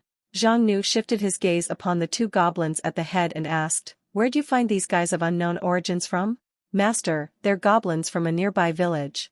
That village was destroyed by the minotaurs of the Bloodhoof tribe a bit ago, so they've been wandering about in the nearby forests." "So that's how it is," Xiongnu calmly stated. "The farms are indeed in need of laborers right now, so I am willing to accept you. However, this kind of thing is not to happen again without my permission, got it?" "Yes, yes. Thank you, Master. We'll farm with all we have." The goblins were grateful and overjoyed to have been taken in by a demon king. Now that Xiongnu has recruited over 200 more goblins, he now has over 300 goblins in total. Gaining this additional source of labor is obviously a great boon for him. The farm's productivity will definitely rise a great deal from this. That said, he does still need to give out a warning, so as to keep them from doing something like this for the time being. It's not that Xiongnu didn't want to recruit more wandering goblins or other natives that might want to join him, but there's a certain risk associated with that. Who knows if the natives who try to join are actually loyal? Who knows whether or not a hero might try to infiltrate by hiding among those groups? The territory isn't complete yet, and everything is still steadily developing. He doesn't want to see some uncontrollable circumstance interrupt the current rate of development. Xiongnu used his cheat to do a quick check. After confirming that there weren't any heroes mixed in, he had the draconian soldiers bring them to the farms. After returning to the castle, with several thousand gold in hand, Xiongnu decided to use it on summoning. Right now, he has 300 or so draconian laborers. That's enough for construction, stone quarrying, and wood cutting, so there's no need for more for the time being. However, his fighting force is obviously lacking. Right now, other than the skeleton soldiers, he only has 30 draconian soldiers. The castle, canyon, farms, and various patrols all need to be protected. Xiongnu decided. Within the next 2 or 3 days, he's going to increase his number of soldiers to over 100. Draconian soldiers are elite-level combatants. In the current period, that's more than enough to protect the castle and his territory. It's even reached the basic requirements for expanding outwards. Besides that, right now, he does have a resource shortage. The Darkness Valley is closed off and safe. Plus, it's quite rich in wood, stone, animal, and water resources. However, common ores like iron and copper are also very important. Not only are they construction materials, they can also be used to forge or strengthen equipment. As the territory continues to develop, his need for them will obviously also increase by the day. And rather than spending money to buy it all, it's better to take control of a mine instead. Building a mine would indeed stabilize his supply. The Chaos Forest is vast and resource-rich, so finding a decent mineral vein shouldn't be too difficult. Xiongnu decided to try asking the old goblin chief for information. The goblin chief answered, "Oh great master, there is an extremely large and rich mine nearby. It's just that it has been unusable for quite some time." Xiongnu asked, "Why?" The goblin chief replied, "Supposedly, way back then, they dug too deeply and excavated an ancient demon, which ended up causing a terrible disaster." The mine that the old goblin spoke of was quite close. It's even closer than the goblin village actually. Xiongnu headed off in the direction indicated, exploring all the while. Normal cave. Low exploration value. Normal ruins. Low exploration value. Normal stream. Low exploration value. Wild Wolf Woods. Level 1 normal area. Relatively low exploration value. Mine of Sorrows. Level 1 Lord area. This is an ancient mine, filled with rich deposits of iron. It was once extremely bustling, but due to a mysterious disaster, it has become a place of death that no one dares to set foot in. Possible rewards, bronze treasure chest, undeath gems, various ores, etc. That's the place. A lord level area? That is the highest leveled area that he has encountered thus far. By conquering this place, there's a chance of receiving a bronze treasure chest. That's far higher level than the 2 previous chests that he's received, so the rewards from it should accordingly be far better as well. Zhang Nu wasn't so reckless as to just charge in right away though. 30 draconian laborers and 10 draconian soldiers arrived after about half an hour. This is a pretty well hidden area too. The worn-down entrance to the mine were all hidden by the overgrown foliage. Zhang Nu even found mine tracks. Since whoever made this mine also had the knowledge to build up a system for hauling materials via rails and carts, that means that the natives of this world do have a certain level of technology and knowledge. After having his subordinates prepare some tools and torches, Zhang Nu led the 40 draconians into the mines to start exploring. The Mine of Sorrows is very big, but over the years of neglect, there were a lot of areas that had collapsed. This is also why he brought so many of his subordinates. Zhang Nu gave out his orders while facing the main path down. Move those rocks. Yes, my master. The draconians started moving. They're quite strong, capable of lifting huge boulders weighing hundreds of pounds with just one arm. With 30 or so draconians working together, they quickly cleared out the path. At this moment, a number of piercing wails came from in front of them. The draconian soldiers shouted in alarm, enemies. About a dozen or so shambling figures staggered forth. Although their footsteps were unsteady, they're not actually all that slow. Rotten zombie. Level 1 normal. They were once the half-orc slaves working in the mines. After dying, they became terrifying zombies. They're covered in highly poisonous rot and boast high defenses. Skills: Poison Claw, F rank, Hardened Skin, F rank. They're just normal monsters. The draconian soldiers immediately launched themselves at the enemies. These zombies have tough bodies, but they couldn't defend against the spears of the draconians. Plus, they move and react slowly and stiffly, so the battle ended quite quickly. You've slain a rotten zombie. Gold +6. You've slain a rotten zombie. Gold +6. You've slain a rotten zombie. Gold +6. Enemy completely purged. Zhang Nu nodded. Continue forward. The mine's paths are complex, with collapsed corridors and zombies everywhere. Zhang Nu led his party, clearing the paths of obstructions all the while. Altogether, they've dealt with over 50 or so zombies and have earned around 300 gold alone from that. A sudden attack screamed through the air. A draconian soldier was unable to react in time and was struck. -10. That attack did quite a bit of damage, instantly sending the strong draconian soldier to the ground, greatly shocking the other draconians. There are zombies capable of threatening draconian soldiers? Zhang Nu looked over toward the direction where that attack came from, slightly surprised. It was a zombie not like the others. It's far stronger looking and held a pitch-black iron chain in its hands. It was that same chain that struck the draconian soldier previously. Chain zombie. Level 1 elite. It used to be a half-orc supervisor in the mine, vicious, cruel, and powerful. After it died, it became even stronger. Specializes in mid-ranged attacks. Skills: Corpse Venom Chain, E rank, Hook Prey, F rank, Hardened Skin, F rank. An elite monster? No wonder. The chain zombie threw its chain out again. It's trying to hook the injured draconian so as to drag it into the darkness. 4 draconians launched forward, grabbing the chain at the same time and pulling. This instead pulled the chain zombie to them, and 2 draconians moved up to stab into it with their spears. -7. -8. With a couple of strikes, the zombie went down. You've slain a chain zombie. Gold +50. Zhang Nu used his healing skill on the injured draconian. This D-rank skill came from the hero Chenhu. Although it can't really be said to be all that strong, it is more than good enough to heal normal injuries and allow his soldier to recover their fighting capabilities. Then he picked up the chain zombie's chain. Chain zombie's cold iron chain. Normal equipment. Forged of cold iron and, after being wielded by a zombie for a long time, it had gained the corpse poison effect. It's basically equipment. The material it's made of is pretty good too. Even if he has no use for it, he could still melt it down again for the materials. Zhang Nu didn't pay much more attention to such small gains. He just directed his party to continue forward. On the way, they continued to clear out hundreds of rotten zombies and 3 chain zombies. As they continuously went deeper into the mine, Zhang Nu felt a strange shift in the atmosphere. Even though they're deep underground, they still constantly feel a chilling wind around them. It even carries with the faint sound of sorrowful wails. That sound is absolutely hair-raising, enough to make the timid too scared to sleep. Zhang Nu discovered that his subordinates are even more obviously affected. Their statuses were obviously dropping, almost as if they'd been subjected to a debuff. What's going on? Just what's at the bottom of this mine? How did it turn this place like this? Those cries bring along mental corruption with them. The draconian laborers were already near the end of their ropes. Thus, Zhang Nu simply left the 30 laborers behind to clear the mines while he continued to head in deeper with the 10 soldiers. You've slain a rotten zombie. Gold +6. You've slain a rotten zombie. Gold +6. You've slain a chain zombie.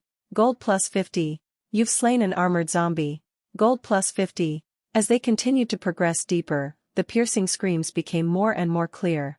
And with that, the zombies they encountered were more and more aggressive and vicious. At that moment, a hysterical roar filled the air. The 10 draconian soldiers all froze, having been sent into the dazed status. A mental attack? Zhang Nu's stats were very high, so he wasn't dazed. Even so, he still took a few points of damage from that mental attack. After he locked onto the source of that attack, Zhang Nu felt like throwing up. It was a huge monster that he has never heard of before. It was way too strange looking, kind of like an amalgamation of 10 corpses pieced together. Fused corpse, level 1 elite. Due to the effect of evil energies, multiple powerful elite zombies had merged together, now bearing even more terrifying and warped abilities. Skills: Death Roar, E rank, Poison Spray, E rank, Charge, F rank. Some elite level monsters are stronger than others. The Fusion Corpse and Chain Zombie are both level 1 elite monsters, but their powers aren't even in the same weight class. After all, this is a monster made of several elite zombies merged together, so its strength is close to reaching the Lord level. Taking advantage of the draconian soldiers being dazed, the corpse charged forward and attempted to attack. However, Zhang Nu pushed off the ground with both feet and blasted forth like a meteor, slamming into the corpse and blasting it into a wall. Then, he lifted a leg and stomped down. Boom! The entire mine shook for a moment. The wall behind the fusion corpse collapsed. Under Zhang Nu's overwhelming strength, the corpse was embedded into the walls with at least 30 or so broken bones. However, it didn't die even so, and it continued struggling in an attempt to fight back. You dare! Zhang Nu grabbed the corpse's head and blasted out blazing dragon flames from his palm. The fusion corpse was completely reduced to charcoal, having the deadly dragon fire poured into its body, greatly damaging its insides. You've slain a fusion corpse. Gold +100. The draconian soldiers recovered from their status affliction. The dazed status caused by the corpse's roar only has a couple of seconds of effect against the elite-level soldiers. They had hurried on over, but by the time they arrived, the corpse was already beyond dead. Not only was its head turned into charcoal, its body was also completely cooked through, smoking everywhere and giving off a disgusting scent of roasted meat. The draconians were amazed. Their master's power is as terrifying as always. You guys stay here and clear the nearby zombies. Yes sir. Zhang Nu could feel it. The deepest area is not far from here. There is an extremely powerful presence there. Something like that is rather dangerous for the draconian soldiers. Since there might be casualties if they get involved, it's better to just leave them here. Just what manner of creature made the mine like this? LO. And to have created warped monsters like the fusion corpse just now. Zhang Nu stayed alert as he headed down on his own. Screams echoed in the air with such force that it's like it was right beside him. You've been affected by the undeath curse. Healing effect -50%. You've been affected by a weakening curse. MP -1 per 10 seconds. Zhang Nu was hit by the effects of debuffs. He could clearly feel his MP and stamina quickly dropping. It was quite powerful. Thankfully though, Zhang Nu hadn't used much energy the entire time, so he's still currently in perfect condition. Thus, this won't have much of an effect on him in the short term. Of course, he can't stay long in this kind of environment. This is the kind of place that gets more problematic the longer time goes on. Zhang Nu flapped his wings and blasted through the mine tunnels quickly before finally landing in a spacious room. It looked like an old shrine or something. The ground was filled with bones. There were countless blue, ghostly flames, and a huge tree is faintly visible under the light of those flames. That monstrous tree is nearly 100 meters tall. This is inside of a mountain here, so how did such a huge tree grow here? Zhang Nu could clearly detect that the source of the sorrowful screams in the mine is right here. The tree's bark is filled with warped human faces, making anyone who sees it break out into hives. Millennium Grudge Tree. Level 1 Lord. An evil tree formed of thousands upon thousands of souls bearing grudges. It has terrifyingly powerful mental might, easily allowing it to strike out in a massive area. This is a kind of extremely rare and dangerous monster. Skills: Territory of Sorrows, D rank, Grudge Ghost Summoning, D rank, Will-O-Wisp, D rank, Death Root, D rank, Devour Soul, D rank, etc. Special notice: the Grudge Tree has a deep well of power. It's able to quickly recover so long as its energy hasn't been exhausted. The heart hidden within its roots is its only weakness. Lord-level monster? No wonder it's so terrifying. A monster like that is not something that someone can normally take on alone. To win against a level 1 lord, it requires at least something like 3 to 5 level 2 elites or an entire army of level 1s. However, Zhang Nu was not afraid. Rather, he instead felt a sense of excitement. He knew that the stronger the monster, the richer the rewards. Is a lord-level monster strong? That depends on who it's facing. Strength is always a relative, not absolute, concept. The Millennium Grudge Tree is a mindless kind of monster. It started attacking the moment it detected an intruder, especially given that it could feel that said intruder is a major threat. The giant tree's branches started shaking and those branches were filled with black fruits the size of a person's head. Then, those fruits all started cracking open. The heck? Zhang Nu was shocked to discover that every single one of those fruits opened up to release a black ghost from within them. Grudge Ghost. Level 1 Normal. This isn't a normal ghost filled with grudges, but something that came from the Grudge Tree and is thus under the Grudge Tree's control. Be careful of its mental attack and self-destruct. Skills: Whale, F rank, Self-Destruct, F rank. Those grudge ghosts aren't actually all that strong. The issue though is that there's way too many of them. In just a few short seconds, hundreds have already been released like they're a swarm of bees from a disturbed beehive. Based on the appraisal information, grudge ghosts have two ways of attacking. The first is a mid-ranged whale attack. This is a mental attack, which completely ignores physical defense. The second kind is a self-destruct when it latches onto a target. This attack is extremely powerful. If there are enough numbers involved, it is completely capable of being a threat to Zhang Nu. Given all that, Zhang Nu had realized that he must not allow himself to be surrounded by the grudge ghosts. Not even he would be able to escape the crowd control effect of hundreds of grudge ghosts wailing at him all at once. That is no small threat to him. Then, right that moment, countless black roots extended out from around the grudge tree like a swarm of snakes. That's one of the abilities of the Millennium Grudge Tree. Anyone caught by those roots will not only have a hard time moving or escaping, they'll also rapidly have their MP drained away, thus erasing any possibility of resisting. It was pretty obvious that the Millennium Grudge Tree is an especially dangerous and hard to deal with monster even among Lord-level monsters. Zhang Nu took to the air on his wings. Based on the information he got from his cheat, it's hard to defend against the roots when on the ground, but they're also unable to reach anything that's too high. Screams and wailing resounded all around. Countless grudge ghosts joined in the cacophony. -8. -9. -5. Zhang Nu's HP dropped bit by bit, but thankfully, his stats are naturally high, so he hasn't succumbed to any status effects like daze or confusion for the time being. Despite the great number of grudge ghosts, they weren't really all that fast. Thus, Zhang Nu continuously kept on the move so as to avoid being surrounded. Soon enough, he managed to get used to the rhythm of the battle. At that point, he'll be readying his counterattack. If it was someone else here, they'd probably try to attack the tree itself. In actuality though, that's not a good idea. The Millennium Grudge Tree isn't actually a real tree. Instead, it's a monster shaped like a tree. The tree itself isn't its weak point, and even if it was greatly damaged, it will still quickly regenerate. The tree itself can be said to be a bait specifically there to draw fire. The grudge tree could continuously absorb energy from the surroundings and the battle itself to fuel its recovery. With that, the battle will be continuously drawn out, allowing it to exhaust and then kill any enemy, no matter how strong. Dragon Flame. Zhang Nu released a blazing hot breath and held it up above his horns. Then, he concentrated it into a dense fireball about the size of a man's head. In his draconian form, the attack's area of effect has shrunk, but its power has increased. Zhang Nu mentally activated a trigger and the dragon flame fireball fell and exploded among the grudge tree's roots, and with an eye-searing flash, the powerful dragon fire expanded and reduced enormous amounts of the roots to ash. A strange dark red heart was beating steadily in the middle of the countless burnt bones, rocks and roots. Found it. That's the heart of the grudge tree. Zhang Nu had learned via the appraisal message that the lone weakness of the Millennium Grudge Tree was this heart that was hidden among its roots. The Millennium Grudge Tree had noticed the threat against it. Thus, it turned berserk. The burnt roots quickly regenerated. At the same time, it released all the grudge ghosts and directed a portion of them to cover up the opening.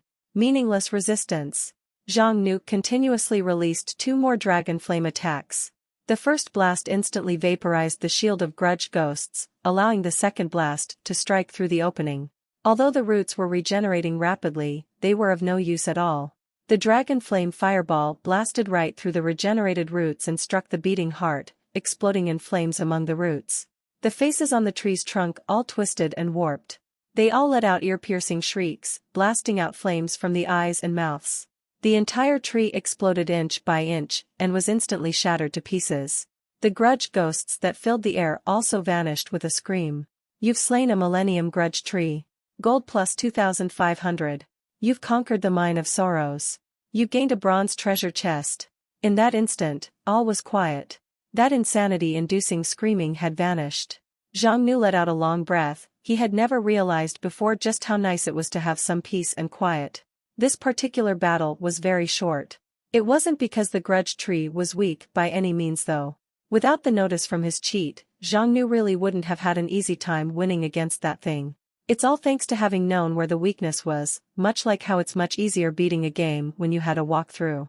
After defeating the Millennium Grudge Tree, Zhang Nu had completely taken over the mine. A beautiful bronze chest appeared before him. That's the reward he got from conquering this area. Zhang Nu opened up the chest. You opened the bronze treasure chest. You gained Undead Structure Leveling Scroll X1, Blueprint, Tower of Grudges X1, Gold X 2000. Undead Structure Leveling Scroll. Costs itself, Undeath Gems X8, Gold X 2000. Only usable on level 1 undead structures. Can raise the level of an undead type structure. Blueprint, Tower of Grudges. Costs Undeath Gem X1, Stone X100, Wood X50, Gold X500. You can construct the Tower of Grudges. Blueprint uses 5. As expected of a Lord level area. The higher the difficulty, the greater the rewards. Both of those 2 items are very useful indeed. The former can be used to level up an undead type structure within his territory. The latter seems to be a type of defensive structure's blueprint. Unlike normal blueprints, this one can be used 5 times. Besides those 2 items, he also managed to get over 5,000 gold in this trip. During this early period, that much money is a huge fortune no matter how one looks at it. Zhang Nu didn't immediately leave. He instead called in his subordinates and had the Draconians dig up the area where the grudge tree was, creating a hole over 10 meters deep. Master, we discovered something. Under the roots of the Millennium Grudge Tree, there was a mass of gems, numbering 15 in total. They were all undeath gems. Zhang Nu had completely expected that. He of course learned this ahead of time thanks to the notification from his cheat. The grudge tree can absorb necromantic energy. Over long periods of time, vast amounts of it will then concentrate into undeath gems. Then, when it's needed, those gems can be consumed by the grudge tree as batteries. Unfortunately for the tree though, it ended up encountering Zhang Nu and was killed before it even got the chance to use those gems. This particular grudge tree is extremely ancient, having stored up 15 undeath gems. That number is more than expected, making it another unexpected surprise. And those undeath gems just so happen to have a great use waiting for them. After a day of clearing out the mine, the Draconians had dealt with all the zombies and dragged the bodies out to be burnt. They've also started fixing up all the tunnels, so they should be able to start up operations here soon. Mining requires a lot of labor. Goblins and skeleton soldiers are all weak, unsuitable for the work, so Zhang Nu is going to have to summon up a new batch of Draconian laborers. When Zhang Nu returned to his territory, notice, spend leveling scroll X1, Undeath Gem X6, and Gold X1000 to level up the House of Bones. Yes. Zhang Nu made his selection. Notice, your House of Bones has leveled up into the House of Skeletons. The level up succeeded. Zhang Nu hurriedly checked the changes. First of all, the outer appearance had changed quite a bit. The House of Bones is a disorganized burial mound, whereas the House of Skeletons is an enormous skeletal tomb. It's at least several times more amazing when it comes to just looks. Of course, Zhang Nu isn't so shallow as to only care about that. He's more interested in the changes in functionality. For the House of Skeletons. Undead recovery speed plus 50%. Skeleton soldiers population limit increased by 10 times. Besides that, there's also 2 new units available. Skeleton Mage. Level 1 Elite. Costs 150 gold per summoned. Population limit of 50. Skeleton Commander. Level 2 Normal. Costs 100 gold per summoned. Population limit of 100. Very good. He didn't level this up in vain. There's just way too big a gap between the abilities of the House of Bones and House of Skeletons. After gaining the House of Skeletons, Zhang Nu can now summon 1000 skeleton soldiers plus 100 skeleton commanders plus 50 skeleton mages. This will greatly increase the might of his territory. As for why the level 1 skeleton mage is more expensive than that level 2 skeleton commander, that's completely normal. Skeleton mages are elite monsters, whereas skeleton commanders are only level 2 normal monsters. Even putting aside the fact that magic units are more valuable, the fact is that skeleton mages are a bit stronger than the skeleton commanders. It's not like skeleton commanders are useless though. BDNVL.M. Level 2 skeletons are several times stronger than level 1 skeletons. They're way more powerful, be it in attack, defense or strength, making them far better be it in battle or as labor. It can be said that, now that he has gained the House of Skeletons, his territory's power has unquestionably increased by quite a bit. Zhang Nu had no intentions of resting on his laurels though. He intends on strengthening the defenses of his territory, which is where the Tower of Grudges blueprint comes in. The Tower of Grudges is a defensive type undead structure. Its ability is kind of similar to that of the Grudge Tree. The moment an enemy enters its sensory range, it will automatically summon up self-destructing grudge ghosts to go after those enemies. There are 2 locations suitable for setting them up at, in the Darkness Canyon or near the Demon King Castle. The former has a narrow geography. It's the only passageway into the valley, so the towers will be very effective in that kind of environment.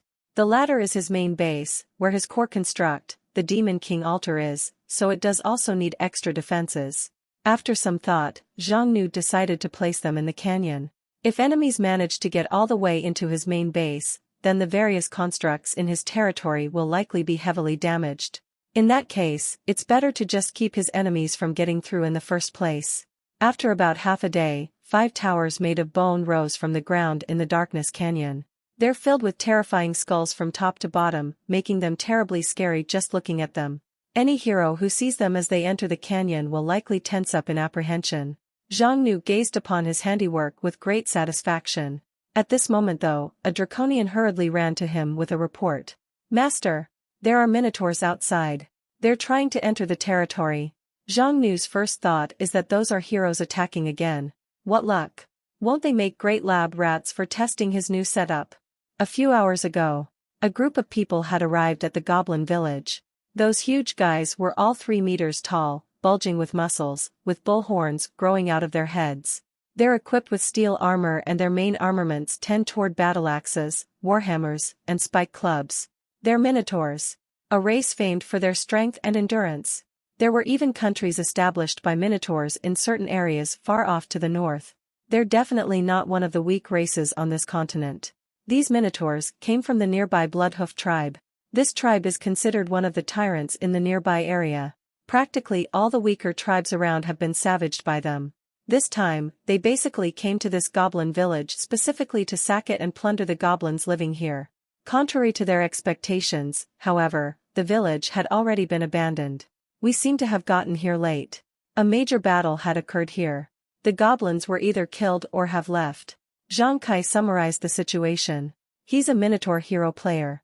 Besides him, there were also 2 other heroes. After the 3 Minotaurs were possessed by descending heroes, their strength had quickly risen. By now, they've gained some fame among their tribe. Of course, the tribe had more than just those 3 heroes. The Bloodhoof tribe is a tribe with over 800 Minotaurs. 7 heroes had descended upon them in total, and the strongest one had directly taken over the chieftain. A Minotaur hero with a shield asked, "Did a Demon King do this?" Another female Minotaur hero in robes and carrying a priest's staff spoke, possible. There's a Demon King nest nearby. We should deal with him right away. It also saves the boss the hassle of doing it himself. Although one reason the three of them brought so many Minotaurs with them was to sack the Goblin village, the other reason was to investigate the Demon King nest in the Darkness Valley. Demon Kings and heroes are natural enemies. When a hero destroys a Demon King nest or kills a Demon King, their strength will rise drastically as well as gain enormous amounts of resources. The advantages of such are hard to resist. The hero with the shield frowned. Since the Demon King was able to deal with this village, he and his faction probably isn't all that weak. Shouldn't we first report this to the boss then, just to be safe?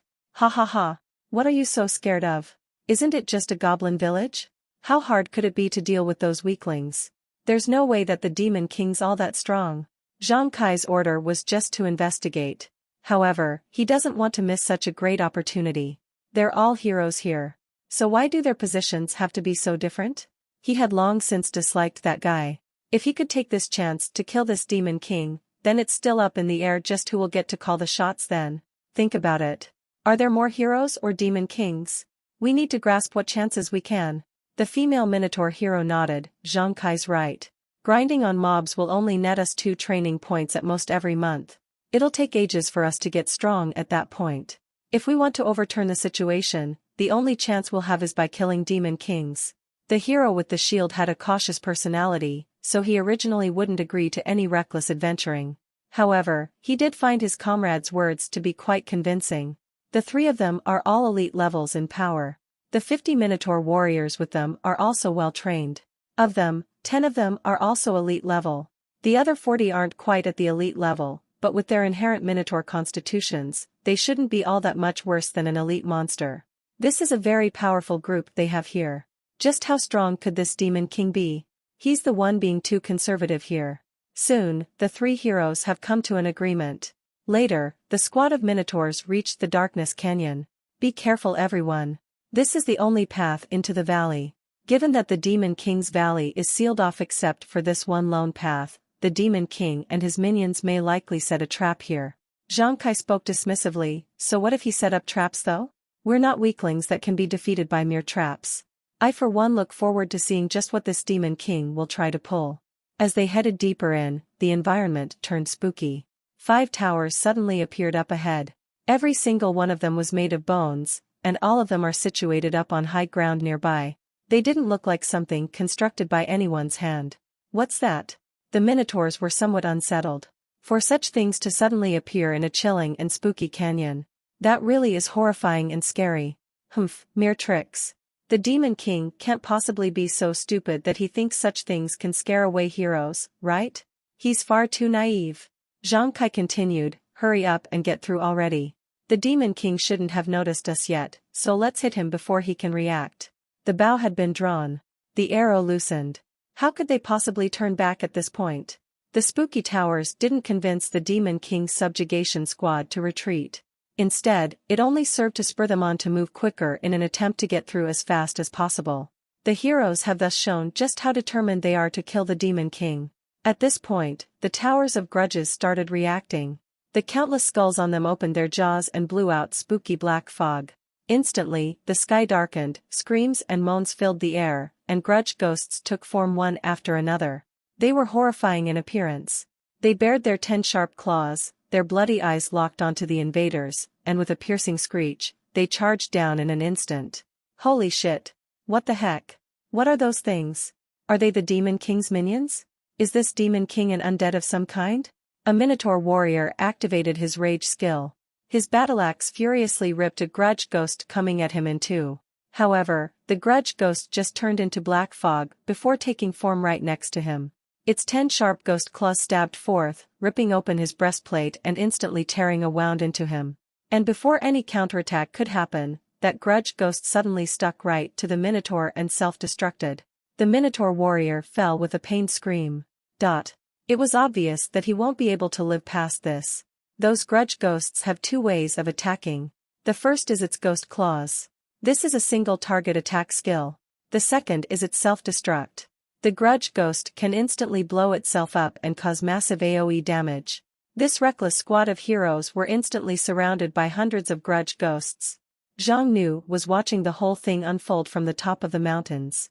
When active, the Tower of Grudges cost over 20 gold per minute each. However, the towers are also very powerful. Each one can control 100 grudge ghosts. The moment a grudge ghost dies, the tower will resummon more, creating an infinite, endless stream. Unquestionably, the Tower of Grudges is a very good defensive structure, effective against both ground and air targets. While grudge ghosts aren't all that strong, being only a level 1 normal unit, they're not actually easy to deal with in reality. First of all, they can freely fly around in the air, making them hard to hit. Second, as ghosts, their physical defenses are extremely high. Then adding in their self-destructibility, they're practically a warrior's nightmare. When fighting against a Tower of Grudges, the right tactic is to go directly for the towers themselves. The moment a Tower of Grudges is destroyed, all the grudge ghosts will also naturally disappear. However, where could those minotaurs have known about Towers of Grudges beforehand? Plus, the towers were also all constructed on high ground, where they can't climb up to. Thus, even if they did know the right way to deal with them, the minotaurs would still lack the ability to actually carry that out.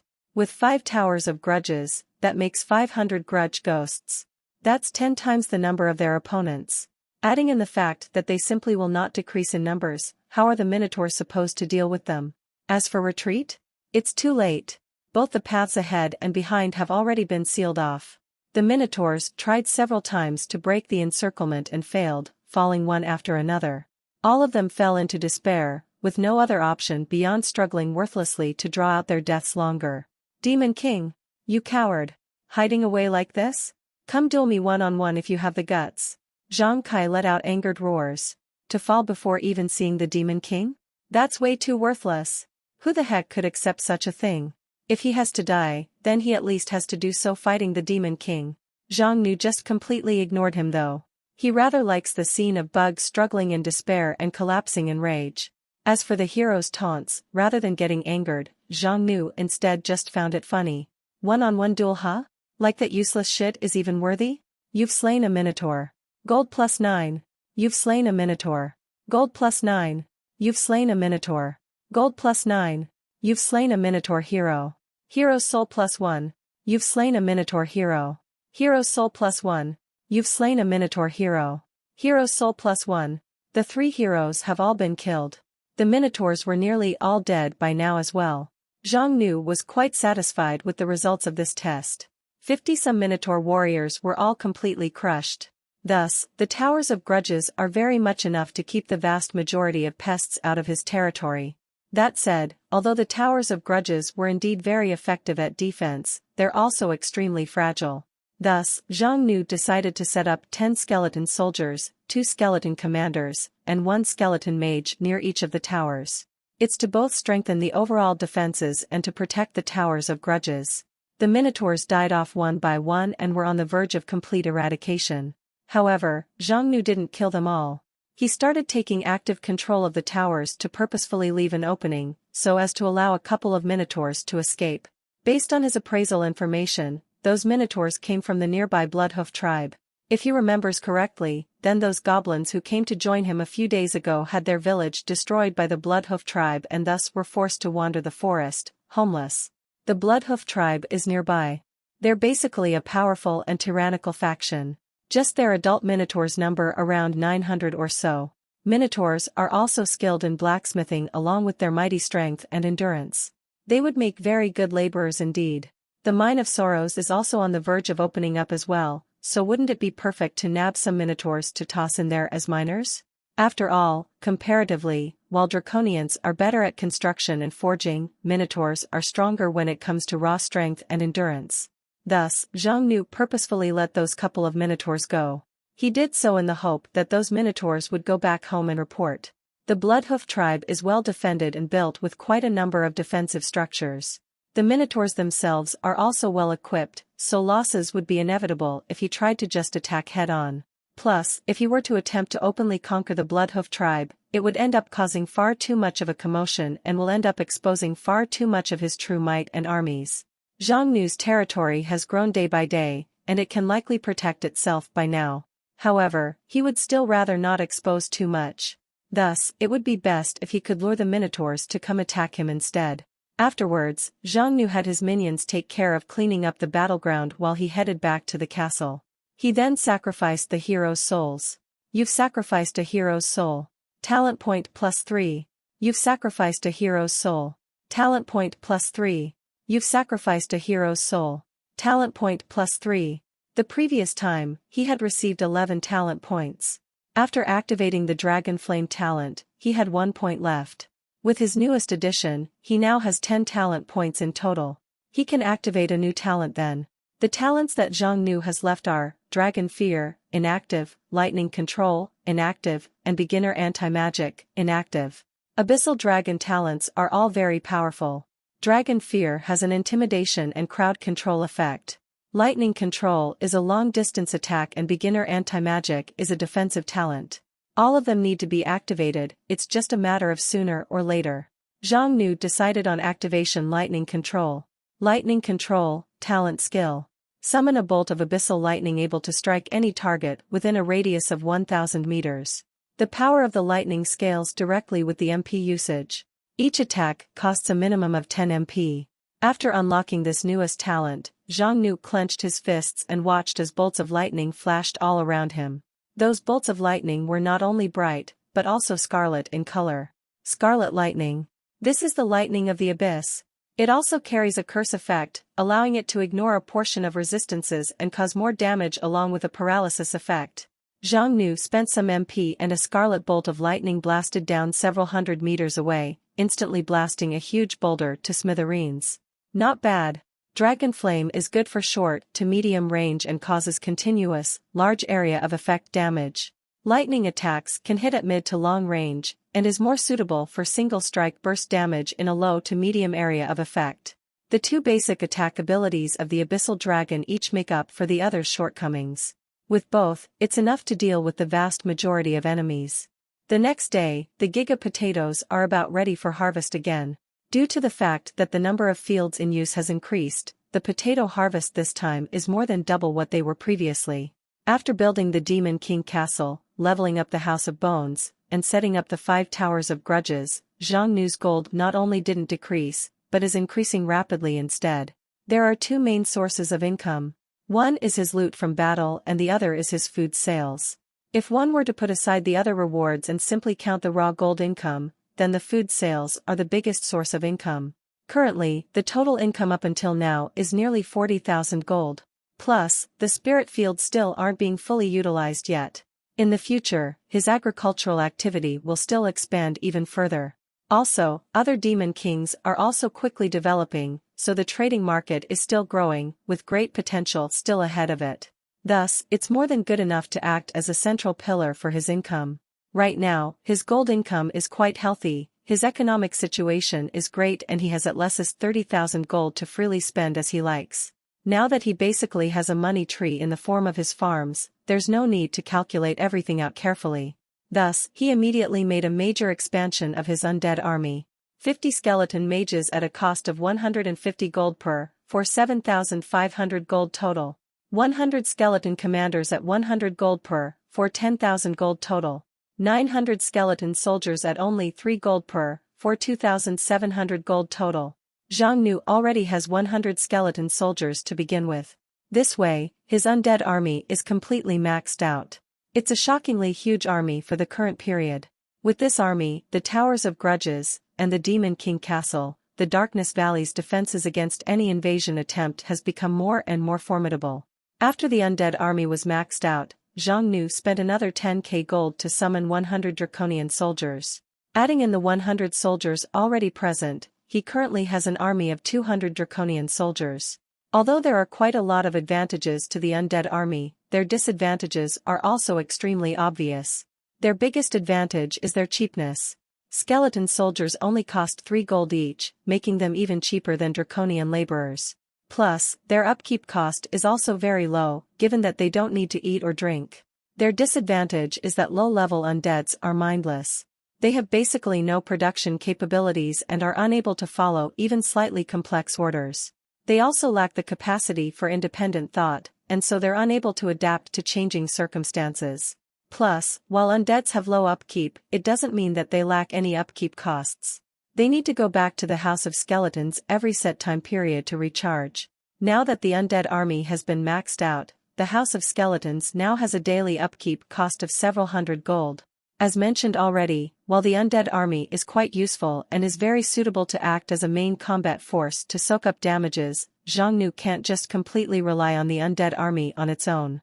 The Draconian army is the real core of his forces, with a lot of room to grow in the future at that.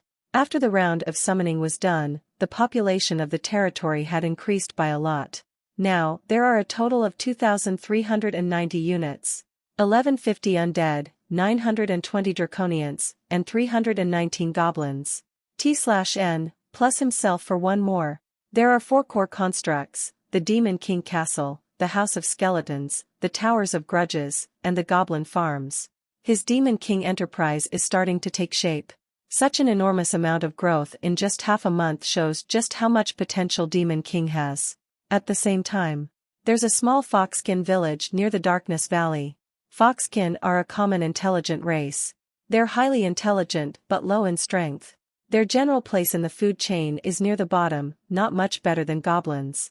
They can even be said to be even worse off in some ways. It's because most Foxkin girls are quite beautiful. They tend to be very close to the continent's standards of beauty. For slave traders, hunting Foxkin is a low-risk, high-reward business. Su Yan isn't very lucky. She ended up a normal Foxkin. She's the only hero of that nameless village. She had thought that she would have the chance to act like the protagonist of some novel and lead her village, defeat monsters to level up, hunt down and kill demon kings, and then eventually rise to the top of the world. However, she then got a heavy dose of reality fed to her. The village was conquered. A lot of the villagers were slaughtered. She and the other lucky survivors were taken prisoner. It's one thing if it was just that. This place basically follows the law of the jungle after all. However, what really made Su Yan mad is the fact that the main culprit behind the sacking of her village is another hero. Su Yan, have you properly thought it through yet? You don't have much more time to think about it. The Minotaur chief Zhao Lei oppressively questioned her. Zhao Lei is the chief of the Bloodhoof tribe. This really is a 1 in a million stroke of luck for him. He started with a massive advantage incomparable to other heroes. Before him, Su Yan is only a minor character. If not for the fact that Su Yan's talent is rather special, making her possibly useful in the future, and the fact that she's a top-class beauty for him to ogle, Zhao Lei wouldn't have bothered to try to recruit her. Su Yan angrily retorted, "We're both hero players, but rather than attacking demon kings, you've instead sacked my village. Don't you think that you've gone too far?" Zhao Lei simply laughed at that. "It's only natural for the weak to obey the strong. I'm already level 2. Plus, I lead over 1,000 minotaurs. What right do you have to stand as an equal to me? Right now, you only have 2 choices. Either submit or die along with these foxkin." Zhao Lei gave his ultimatum. Su Yan was shocked. He's already level 2. Even though she's still angry and holding a grudge, right now, she has no choice but to lower her head. All she can do is obey for now while trying to find a chance to escape later. Zhao Lei was quite satisfied. In reality, his business had failed and he was left with nothing. However, in this world, he has a powerful body. Plus, he leads what's basically the strongest faction in the nearby area, so he could be said to be able to lord over all that he surveys. Zhao Lei plans to swallow up all the nearby villages and tribes, furiously expand his faction, while at the same time recruiting more heroes as his underlings. Finally, he'll end up as a major overlord over a portion of the Forest of Chaos. Then, just as he got back to his tribal grounds in satisfaction, a sudden bit of bad news made him break out in a rage.